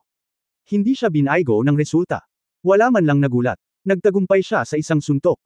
Kabanata 469 Ako ay isang aliberga. Sinasabing ang target na assassination na may bounty na aabot sa 500 milyon ay matagumpay na nagtagumpay ng ganoon kadali. Kailangan kong sabihin na ang dugong demonyo ay talagang isang napakahusay na pumatay. Ang kanyang lakas ay napakalakas, at kayon, siya ay talagang kalmado. Isang suntok ang nabali sa leeg ni Hong Dali. Pagkatapos noon, hindi na nagdalawang isip pa ang dugong demonyo, kinuha lang ang mga gamit at nagplanong umalis. Sa bagay, mahaba ang gabi at maraming panaginip. Kung may makakatuklas sa lugar na ito pagkatapos ng kaunting pagkaantala, hindi magiging madali para sa kanya na umalis sa oras na iyon. Sa katunayan, ang abakas ng dugo ng demonyo ay talagang tunog, at walang mali doon. Ngunit ang problema ay ang kanyang target ay si Hong Dali, at sa pagkakataong ito ay nagkaroon ng malaking problema. Dahil nakatayo lang doon si Hong Dali nang hindi natamba, at walang sinabi. Tinanong lang niya, ano ang gusto mo? Patayin mo ako. Maaari mo bang isipin ang isang tao na ang mukha ay nakaharap sa silangan, ngunit ang kanyang katawan ay nakaharap sa kanluran, nakatayo doon sa isang anggulo ng 180 degrees. At pagkatapos ay tanungin ka ng, gusto mo ba akong patayin? Ito ba ay isang nakakatakot na eksena? Anyway, nakita talaga ito ng dugong demonyo ngayon. Bilang isang super killer na may explosive combat prowess, ang Blood Demon mismo ay medyo kalmado, ngunit nang makita niya ang eksenang ito, hindi na talaga siya manatiling kalmado, gusto niyang sumigaw, ngunit mas malala ang kahihinatnan. Kaya ang dugong demonyo ay gumawa ng isang napakatamang pagpili. Nang walang sabi-sabi, inikot niya ang kanyang baywang at nagpakawala ng lakas na ang lahat ng mga kasukasuan ng kanyang katawan ay kumaluskos, at pagkatapos ay sinuntok ang katawan ni Hong Dali. Napakalakas ng suntok niya. Kung tumama ito sa isang sandbag, talagang walang magiging problema sa marahas na paghampas sa sandbag. Sa kasamaang palad, sa pagkakataong ito ay wala pa rin itong epekto, at naulit na naman ang pinakakakaibang eksena, ang buong braso niya ay sumabog ng 2 paa, at maging ang kamao niya ay lumabas sa dibdib ni Hong Dali. Pero ang problema, nakatingin pa rin sa kanya si Hong Dali na nakangiti at nakatagilid ang ulo. Walang partikular na reaksyon. Agad na lumuhad ang dugong demonyo, ikaw, sino ka? Ako si Hong Dali. Umikot ang ulo ni Hong Dali. Matapos bawiin ng dugong demonyo ang kanyang kamay, ang kanyang dibdib ay tila sumabog. Ang malaking butas na lumabas ay dirdiretso rin sa pag-urong. Parang walang nangyari, dahan-dahan niyang kinuha ang pantalon niya saka tumalikod. Muli niyang tinanong ang dugong demonyo, narito ka ba para patayin ako? Sa totoo lang, gustong tumakas ng dugong demonyo sa oras na ito. Marami na nga siyang napatay na tao sa ilalim ng kanyang pamumuno, ngunit hindi pa siya nakakita ng hindi makatao na nilalang na tulad ni Hong Dali. Paulit-ulit niyang iniikot ang leeg at sinuntok ang dibdib pero wala man lang epekto. Gusto talagang sumubok muli ng dugong demonyo, ngunit ang problema ay wala na siyang lakas ng loob. Ang dahilan kung bakit hindi siya tumakas. Ito ay dahil naramdaman ng dugong demonyo na si Hong Dali, na nakatayo sa kanyang harapan, ay hindi lumipad sa galit, na nagpapatunay na mayroong kahit isang lugar para sa komunikasyon sa pagitan ng dalawa. Kaya napakasimpleng tumanggo ang dugong demonyo, oo, tama ang hula mo. Ngunit agad niyang idinagdag, ngunit hindi kita maaaring patayin, nabigo ang misyon. Normal lang iyan, nakangiti pa rin si Hong Dali. Mukha siyang hindi nakakapinsala, may oras ka ba? Sabay tayong uminom ng tsaa. Ikaw, yayain mo ako sa tsaa. Natigilan ang dugong demonyo, tama ba ang narinig ko? Oo naman. Malamig na ikinibit ni Hong Dali ang kanyang mga balikat. Kung gusto kitang mahuli, maaari kong ganap na harangin ang buong 2 kilometrong radius ng Chenhui Building sa isang sigaw lang. Ngunit wala akong planong gawin iyon. Paano ang isang tasa ng tsaa? Okay. Medyo masaya ang dugong demonyo. Isang bachelor, sa katunayan gusto rin niyang malaman kung ano ang mga plano ni Hong Dali, saan uminom. Maraming bakanteng kwarto dito, at may espesyal na reception room. Direktang pinangunahan ni Hong Dali ang daan. Lumabas silang dalawa sa inidoro. Nagulat ang lahat sa daan na may ibang tao nang mag-isang pumasok si Hong Dali sa palikuran at lumabas. Si Li Yang, ang lalaking dogleg na pumunta rito upang suriin ang sitwasyon, ay nakita ang dugong demonyo. Nagtataka siyang nagtanong, Young Master, ito ay. Oh, isang mamamatay tao na gustong pumatay sa akin, ngunit nabigo. Tinanong ni Hong Dali si Li Yang, aling silid ang walang laman. Makikipag-chat ako sa kanya. Li Yang Waterfall Can, nakakamangha talaga ang Young Master na ito. Ang pumatay na pumupunta upang patayin siya ay pumasok sa kanyang bibig na parang isang matandang kaibigan na bumibisita sa mga kamag-anak. Ngunit sa totoo lang, hindi nakakagulat kung iisipin mo ito. Ang Young Master na ito ay nahulog sa isang kuweba na mahigit 100 metro ang lalim at hindi man lang nagkamot ng balat. Normal lang na hindi siya kayang patayin ng killer. Kaya diretsyong dinala ni Li Yang si Hong Dali sa isang bakanteng reception room at nakangiting sinabi, Young Master, mangyaring makipag-chat muna sa kanya, at hahawakan ko ang pinto para sa iyo. Oo, okay. Unang pumasok sa pinto si Hong Dali na duguan. Sinundan siya ng demonyo na pawis ang Hong Dali na ito ay sadyang kakaiba. Direktang sinabi ng tagasunod na siya ay isang mamamatay tao, ngunit ang tagasunod ay walang pakialam. Agad na umupo ang dalawa sa ayos. Anong gusto mong inumin? Tsaa, kape, gatas, sabi ni Hong Dali. Casual niyang binuksan ang isang malakas na inumin, umupo sa sofa at humigup, sinabi, pwede kang uminom ng kahit anong gusto mo, pwede ka. Sa oras na ito, bumangon din ang dugong si Yao Dao at nagtimpla ng kape. Pagkatapos ay umupo siya at nagtanong, wala ka talagang balak na patayin ako? Bakit ka papatayin? Kakaibang tanong ni Hong Dali, hindi mo alam ang aking pagkakakilanlan. Ikaw, ano ba? Iyong pagkakakilanlan. Sa pagkakataong ito, turn na ng dugong demonyo ang maging mausisa, hindi ba ikaw ang nag-iisang anak ng pamilyang Hong? Sa mga salita ng iyong langit, ikaw ay nag-iisa sa mundo. Ako ang alibughang anak. Galit na galit si Hong Dali sa kanya, gusto mo akong patayin, hindi mo ba alam ang ganoong mahalagang balita? Ang dugong demonyo ay halos mabulunan sa mga salita ni Hong Dali, at sinabi mo na ikaw ay isang aliburga. Siyempre, ganoon ka-importanteng balita, ngumuso si Hong Dali, ano sa palagay mo, kapag nabigo kang pumatay sa isang alibughang tao, at pagkatapos ay iniimbitahan ka ng alibughang ito sa walang laman na conference room na ito? Ano ang susunod na mangyayari? Susunod. Hinawakan ng dugong demonyo ang kanyang baba, maghahanap ka ba ng paraan para kontrolin ako? Mukhang hindi ka kasing talino gaya ng inaakala ko. Medyo nadismaya ang ekspresyon ni Hong Dali, walang sigla niyang sinabi, ang susunod na hakbang ay syempre tanungin ka kung sino ang nagpadala sa iyo, at kung ano ang gantimpala sa pagpaslang sa akin. Ito ang normal na ritmo. Dugo ng demonyo. Napaka-avant-garde ba ng mga alibughang panahon ngayon? Alam mo ba kung ano ang assassination? Ngunit kahit na iniisip niya iyon, ang dugong demonyo ay nagkibit balikat pa rin, sa totoo lang, gusto ko talagang sabihin ito, ngunit ang problema ay hindi ko magawa. Mayroon ka bang nahuli na nasa itaas mo? Tanong ni Hong Dali. Gina hostage ang pamilya ko. Ganun ba? Mag-isa lang ako. Umiling ang dugong demonyo, huwag mong sabihin na ito ay propesyonal na etika. Walang silbi. Kinagat ni Hong Dali ang kanyang mga labi, nakakainip ang propesyonal na etika. Sa totoo lang, gusto ko lang malaman, magkano ang halaga ko? Magkano ang binayaran ng aking employer? Hindi na kailangang itago ito, kaya pinili ng dugong demonyo na magsabi ng totoo. Damn! 500 milyon. 500 milyon lang. Galit na tumalon si Hong Dali, wala ba akong halaga? Dugo ng demonyo. Damn it, 500 milyon ay marami na, okay. Sa nakalipas na ilang taon, maliban sa huling pagkakataon na may gustong pumatay sa telecommunications tycoon na si Lu Yingda mula sa Kingdom of Heaven, nag-alok lang sila ng presyong 500 milyon. Sa pagkakataong ito ay papatayin kita, ang alibughang anak. Malaki na ang 500 milyon dam, kung alam kong hindi ka tao na may leeg na maaaring umikot ng 180 degrees, hindi sana ako dumating kahit 5 bilyon. Isang nakakatakot na katahimikan ang bumalot sa silid. Sa kabutihang palad, sinabi ni Hong Dali sa lalong madaling panahon, okay, ngayong alam ko na ang komisyon, dapat alam mo na kung ano ang susunod kong gagawin, di ba? Alam ng Diyos kung ano ang susunod mong gagawin. Maingat na sinabi ng demonyong may dugo, huliin mo ako. Mas tanga ka pa sa inaakala ko. Galit na sabi ni Hong Dali, ako ay isang aliberga. Isang aliberga. Hindi mo ba alam kung ano ang ibig sabihin ng salitang ito? Ang iba ay gumagastos ng pera kung bibilhin mo ang aking ulo sa halagang 500 milyon, tiyak na doble ang babayaran ko para sa kanya. Papatayin ko ang sinumang humiling sa iyo na pumunta, naiintindihan mo ba? May nag-aalok ng 500 milyon para bilhin ang ulo mo, kaya bakit hindi ka mag-alok ng 1 bilyon para bilhin ang ulo niya? Ngayon ay alam na ng dugong demonyo ang tunay na kahulugan ng alibughang anak, at ito ang tiyak na ritmo ng pambubugbog sa mga tao hanggang sa mamatay gamit ang pera. Sa totoo lang, naantig talaga ang dugong demonyo. 1 bilyon. Tiyak na hindi isang maliit na halaga. Ang pangunahing bagay ay maaari niyang itago ang pera para sa kanyang sarili. Kung magpapatuloy ang deal na ito, siya, ang dugong demonyo, ay maaaring walang gawin sa natitirang bahagi ng kanyang buhay, pabayaan ang buhay na ito. Siguro, kung talagang pumayag ka sa alibughang anak na nasa harapan mo ngayon, gugulin mo ang natitirang bahagi ng iyong buhay.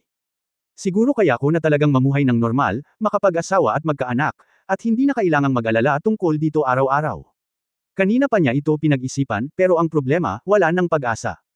Ang mga miyembro ng Sand Eagle ay hindi maaaring umalis sa organisasyon habang buhay maliban kung sila ay mamatay. Ngunit kung matutulungan siya ni Hong Dali, paano mo ako matutulungan? Ang dugong demonyo ay direktang nagtanong, ang pagtataksil sa organisasyon ay magkakaroon ng malubhang kahihinatnan. Madali lang iyan, ngumuso si Hong Dali, maghahanap ako ng magpapanday nito. Sa lugar ng sunog, ilagay ka na lang sa listahan ng kamatayan. Posible ba ito? Tanong ng dugong demonyo. Oo naman. Maliit na problema yan. Ngumiti si Hong Dali at nagsabi, paano ito? Okay. Saka papakinggan kita simula ngayon. Matapos bumalik ang nagdudugo na demonyo, pumasok sa silid si Liang na may paa ng aso at nagtanong sa mahinang boses, Young Master, nandito ba talaga ang taong iyon para patayin ka? Oo, tama iyan. Hong. Ngumiti si Dali at tumango, gusto ng kanyang amo na bilhin ang ulo ko sa halagang 500 milyon. Paano ito gagawin? Nagngangalit ang kanyang mga ngipin sa puot, kung gayon Young Master, gusto ba natin siyang puntahan at patayin? Gusto niya talagang patayin si Young Master, ito ay hindi matitiis. Ang taong ito ay nagpapakita na ngayon ng kanyang lakas sa lahat ng aspeto at lubos na kumpiyansa. Ngunit sinabi ni Hong Dali, hindi, magbabayad ako ng 1 bilyon para bilhin ang ulo ng taong gustong pumatay sa akin, at pumayag ang pumatay. Li Yang. Natigilan siya sandali, at pagkatapos ay nagtanong, Young Master magagawa ba ito ng taong ito? Walang problema, saglit na nag-isip si Hong Dali, squat mo ako sa inidoro, maging matyaga, maging mabilis at mapagpasyahan, at huwag magsalita ng walang kaparirikon sa akin na parang panunukso. Pumatay, at umalis ka agad kapag nagtagumpay ka. Sa kabuuan, ang mga puntong ito ay hindi masama. Sa wakas ay nagtapos siya, hindi masamang bumili ng world-class killer sa halagang 1 bilyon, medyo sulit ito. Kabanata 470, mga confidential na file ng mga pambihirang tao sa langit. Kasabay nito, sa isang 5-star hotel sa Tianjin City. Tiningnan ni Angel of Doom St. Iverson ang balita tungkol kay Hong Dali sa screen, ngumiti siya at hinawakan ang kanyang baba, at sinabing, nako, mukhang buhay pa siya at maayos. Medyo kawili-wili ito. Is it my curse? Hindi ito gumana. Sa pagkakataong ito, yamakap sa kanyang braso ang magandang babae na umalalay sa kanya at nakangiting nagtanong, mahal, ano bang problema, gusto mo rin si Hong Dali? Mahirap sabihin kung gusto mo siya o hindi. Anghel ng Doom. Nakangiting kinurot niya ang hindi maipaliwanag na bahagi sa ibaba ng leeg ng dilag at sinabing, medyo na-curious lang ako sa kanya. Oo nga pala, bakit hindi mo sabihin sa akin ang Hong Dali na ito, anong klaseng impression meron ka? Anong klaseng tao siya? Hong Dali. Inisip ng kagandahan ang impresyon ni Hong Dali, at pagkatapos ay nagsabi ng sunod-sunod na papuri, sa katunayan, si Master Dali ay isang mabuting tao, siya ay napakabait, at tinatrato niya ang mga tao sa paligid niya. Siya ay isang mabuting tao. Wala pa akong narinig na nagagalit siya sa sinuman, at inaalagaan din niya ng mabuti ang kanyang mga nasasakupan. Oo, may isang pagkakataon na may isang taong nanloko sa nakababatang kapatid ng isa sa mga nasasakupan ni Dali, higit sa 1 milyong dali at agad na si Master. Lipulin ang mga taong yin, walang iwanan. Kung isa-isa mong ipapasa, hindi may iwasang madagdagan ang balita, ngunit sa pangkalahatan, hindi dapat masyadong baluktot ang balita. Iyan na, nag-isip sandali si Lucifer, saka tinapik ang braso ng magandang babae, naiintindihan ko, mamili ka muna, at ibalik mo nga pala ako. Sige, lalabas na ako. Hinalikan siya ng dilag at saka lumabas para mamili. Pagkaalis ng dilag, kinuha ni Lucifer ang isang USB flash drive na dala niya at ipinasok sa computer. Di nagtagal, ang lahat ng mga programa sa computer na ito ay binago sa mga pattern ng software na ginamit mismo ni Lucifer. Pagkatapos ay simulan ng paghahanap ng mabilis. Well, mukhang medyo kawili-wili itong Hong Dali. Tingnan muna natin kung ano ang ginagawa niya. Mabilis na pumasok si Lucifer sa monitoring system ng Chenwei Building. Maya-maya, nakita niya si Hong Dali sa screen ng kanyang computer. Si Dali ay nakahiga sa kondongan ni Li Nianwei, mahimbing na natutulog. Naglalaro ng badminton si Tang Moxon, habang hinahinang ni Lin Chuyin ang robotic arm na si Goben gamit ang screwdriver, welding gun at sunglasses. Haha, medyo kawili-wili ang taong ito. Masasabi kong medyo mahinahon siya. Saglit na tumawa si Lucifer, at pagkatapos ay nagpatuloy ng may malungkot na mukha, Hatsuyin, wuhu. Bakit palagi kang malapit kay Hong Dali? Umiyak siya saglit, tapos biglang nagising ulit, naku, inaalagaan din ako ng magandang babae. Parang hindi rin ako magaling. Hahaha, may sense. Pagkatapos ay mabilis niyang binago ang kanyang tono, bueno, ano ang dapat kong gawin? Magandang ideya na makita kung saan unang napunta ang aking sumpa. Mukhang napakaswerte ni Hong Dali. Imposibleng walang reaksyon mula sa langit ang ganoong tao. Pinatay ni Lucifer ang surveillance video ni Hong Dali. Direkta siyang pumasok sa Heavenly State Secret Archive server at nagsimulang maghanap, at sa lalong madaling panahon nahanap niya kung nasaan ang may katuturang impormasyon tungkol sa Hong Dali. Nako, nasa Secret Files of Extraordinary People in Heaven, si Hong Dali. Mayroon bang ganoon? Nakita niya ang database na nakadisplay sa screen. Nagliwanag ang mga mata ni Lucifer, ang maalamat na Dragon Group of Heaven. Hindi nagtagal, nagsimulang mag-browse si Lucifer sa Confidential Files of Heaven for Extraordinary People. Nag-type siya sa keyboard, at hindi nagtagal ay maraming mga imahe at maraming mga pagpapakilala ng salita ang lumitaw sa screen ng kanyang computer. Marami sa mga pangalan dito ay talagang pamilyar sa kanya. Ang unang tao ay pinangalanang Wang Taihan. Ang sumusunod ay ang kanyang detalyadong impormasyon, Wang Taihan, lalaki, 35 taong gulang, isang master ng gintong takip ng kampana at kamisete na bakal. Ang mga kalamnan ng katawan ay maaaring makatiis ng 5mm caliber bullet nang hindi nasaktan. Komprehensibong pagsusuri ng kakayahan, B-level. Itong lalaking sandbag, narinig ko na siya. Direktang nagbago si Lucifer sa susunod. Ang pangalan ng pangalawang tao ay Zhang Xinling, lalaki. 32 taong gulang. Ang kanyang katawan ay may kakayahang mag-imbak at mag-discharge ng kuryente. Kaya niyang mag-imbak ng 10,000 mA ng kuryente. Kapag kinakailangan, maaari niyang ilabas ito ng sabay-sabay. Mayroon siyang malakas na kabagsikan. Komprehensibong pagsusuri ng kakayahan, A-level. Oh, siya pala, tumawa si Lucifer, narinig ko ito sa Estados Unidos. Ang palayaw niya ay Little Electric Mouse, na medyo kawili-wili. Karamihan sa mga huli ay A-level o B-level din. Pambihira ito kaya tinatamad na tingnan ito ni Lucifer at hinayla na lang ito pababa. Hindi nagtagal, nakita niya ang kanyang target. Ang pangalan ng unang tao ay Lin Chuyin. Oh, Hatsune, ang pangarap ko ay King Ren. Napasigaw si Lucifer sa paghanga at sinimulang suriin ang lahat ng detalyadong impormasyon tungkol kay Lin Chuyin. Si Lin Chuyin, na may palayaw na blood concubine, ay may IQ na 181 at ang pangunahing interes niya ay ang teknolohiya. Siya ay karaniwang kilala bilang isang nerd ng teknolohiya. Si Lucifer ay nagsimulang mag-browse ng impormasyon mula sa simula, ngunit ito ay malinaw na alam na ito ni Lucifer, kaya siya nagsimula siyang mag-scroll pababa ng direkta, tingnan natin kung mayroong anumang bagay na hindi ko alam, hehe. Noong 2009, si Lin Chuyin ay 13 taong gulang at aksidenteng nakidnap. May 3 kidnapper, lalaki na apelyido, edad 38, 36, at 42 ayon sa pagkakabanggit. Mga taong gulang. Sa loob ng 48 oras pagkatapos ng 3 lalaking kidnapper na kinidnap si Lin Chuyin, lahat sila ay namatay, 30,000 Ford sa electric shock.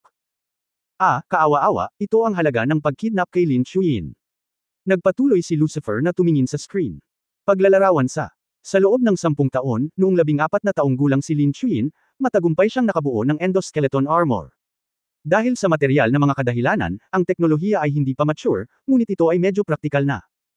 Noong Marso ng 2013, matagumpay niyang binago ang Blackbot sports car, na makapangyarihan at may pinakamataas na sa bilis na 480 km bawat oras, noong Hunyo taong 2013, matagumpay na nakalusot sa homemade rocket, at matagumpay na nakalusot sa kapaligiran. Ang lupa. Sa mga confidential na file ng mga pambihirang tao sa kaharian ng langit, mayroon lamang 6 na mahahalagang tao na may mataas na IQ, at isa si Lin Chuyin sa kanila. Isa. Noong Setyembre taong 2013, ang International Sandstorm Mercenary Organization ay nagsagawa ng isang SS-level na misyon na nagkakahalaga ng 300 milyong US dollars, at ang target ng misyon ay si Lin Chuyin. Humihingal na tiningnan ni Lucifer ang pagpapakilala sa screen, isa. Sa loob ng isang buwan, 20 katao ang namatay sa isang sandstorm, at ang huling misyon ay hindi malulutas. Ang komprehensibong pagsusuri ni Lin Chuyin, dahil wala siyang emosyon at napakahirap kontrolin, kaya salang ang kaya niyang irate. Matapos basahin ang buong pagpapakilala ni Lin Chuyin, tumawa ng malakas si Lucifer, at nagpahayag ng malaking kasiyahan, sabihin ko lang, ang Miko ko ang pinakamagaling, hahaha. SS level evaluation, na medyo mataas. Tumawa siya saglit, saka nagpatuloy sa lookdown. Si Zhang Yi, na pinangalan ng Zerg Queen, ay may IQ na 183. Ang kanyang pangunahing interes ay genetic research at transformation. Siya ay 24 na taong gulang. Isa rin si Zhang Yi sa mga Holy Grails. Hindi ko inaasahan na ang palayaw sa confidential file na ito ay ang Zerg Queen. This good name. Nakangiting kinaladkad ni Lucifer ang mouse at nagpatuloy sa pagbabasa. Ang personalidad ay malaki ang pabago-bago. Kapag normal, siya ay mahiyain at masunurin. Kapag siya ay galit na galit, siya ay pumatay ng mga tao na parang baliw. Ang bilang ng mga mersenaryo na napatay hanggang ngayon, 6 na tao. Ito ay nagpabago ng isip ng maraming mersenaryong grupo sa mundo. Sa kasalukuyan, ang pabuya sa industriya ng mersenaryo ay nagkakahalaga ng 100 milyong dolyar na may pinakamabisang labanan. Ang komprehensibong pagsusuri ni Zhang Yi, kasalukuyang may normal na kaugnayan sa bansa, at inaasahang mag-aambag sa proyekto ng genetic modification sa hinaharap. Matapos basahin ang Zhang Yi, ang susunod na tao ay lubos na naakit kay Lu. Atensyon ni Zifa. Dahil ang pangalan ng taong iyon ay Hong Dali. Haha, nahanap na kita, si Lucifer ay nasa masamang kalagayan at nagsimulang mag-browse sa lahat ng may katuturang impormasyon tungkol sa Hong Dali. Nagbago ang buong ekspresyon ni Zifa. Hong Dali, lalaki, 18 taong gulang. IQ, siguro 100, maaaring mas mababa ng kaunti, ngunit sino ang nagmamalasakit sa IQ ng isang alibughang? Taas, 178 centimeters, timbang 61 kilo. Mga libangan, mga asong naglalakad, kabilang ngunit hindi limitado sa mga aso, natutulog sa kondangan ng celebrity na si Lin Yanwei, nag-aaral ng mga kakaibang hayop sa Lin Si Chuyin, nagbibigay kasiyahan sa mga binti ng aso, at sinumang gusto niya, dati, binubugbog niya, rewarding RMB, ngunit kamakailan ang antas ng gantimpala ay na-upgrade sa 100 gramo ng mga gintong brick, interesado sa lahat ng bagay na maaaring magastos ng pera. Nang makita ito, ang ekspresyon sa mukha ni Lucifer ay medyo kapanapanabik. Sa pangkalahatan, ito ay isang salitang, Jiyong, lamang. Binasa niya ito ng paulit-ulit ng 100 beses para masiguradong hindi niya nalampasan ang bawat salita, at sa wakas ay bamantong hininga, itong kalaban ko talaga, nang sabihin niya ito, medyo nakakahiya. Hindi sigurado kung ano ang susunod na sasabihin, isang pangungusap lang ang sinabi niya sa huli, pakiramdam ko ay bumaba ang IQ ko. Pagkatapos ay ipinagpatuloy ni Lucifer ang pagbabasa. Ang kasalukuyang pagkakakilanlan ni Hong Dali, ang nag-iisang anak na lalaki ng pamilya Hong, si Hong Wigyo. 18 taong gulang na estudyante sa high school, sobrang alibughang anak, CEO ng Dali Technology, maliban sa pangunahing pagkakakilanlan ng alibughang anak, ang iba pang mga katangian ay maaaring baliwalain. Lucifer. Mga pangunahing gawain, upang maging alibughang anak, si Lin Yanwei ang naging pinakatanyag na babae sa langit. Ang mga awit, nag-aalaga ng aso para gumastos ng pera, na naging dahilan upang tumaas ang halaga ng lupa sa paligid ng West 4th Ring Road ng Tianjin City. Bumili siya ng isang istasyon na may 2 milyon na hindi pa niya alam ang pangalan noon. Ngayon ang taunang halaga ng output ng istasyon ay humigit kumulang 4 na bilyon, ang kabuuang halaga ng nabili ng pamilya. Ang mga lupain ay tinatayang nasa 12 bilyon na ngayon, ngunit ibinente niya ito sa halagang 7,888,888,888. Ang motibo ay hindi alam, marahil para lamang sa alibughang pamilya, para sa larong labanan na, Dreamblade Tower League, na ginawa ng alibughang teknolohiya sa pagkakaugnay ng virtual reality mamatay kaysa sa iba. Lucifer. Higit sa lahat ay naiiba sa mga ordinaryong tao. Aspeto, walang talo na swerte, maniwala ka sa akin, ang taong ito ay talagang biological na anak ng Diyos ang uri na may ilang mga kapatid na babae sa itaas. Sa wakas, nang makita ni Lucifer ang mga komento ni Hong Dali sa dulo, naningkit ang kanyang mga mata. Muntik nang mahulog sa lupa ang bata. End of this chapter. Pahingi naman ng like at share para mapabilis ang ating pag-upload, salamat.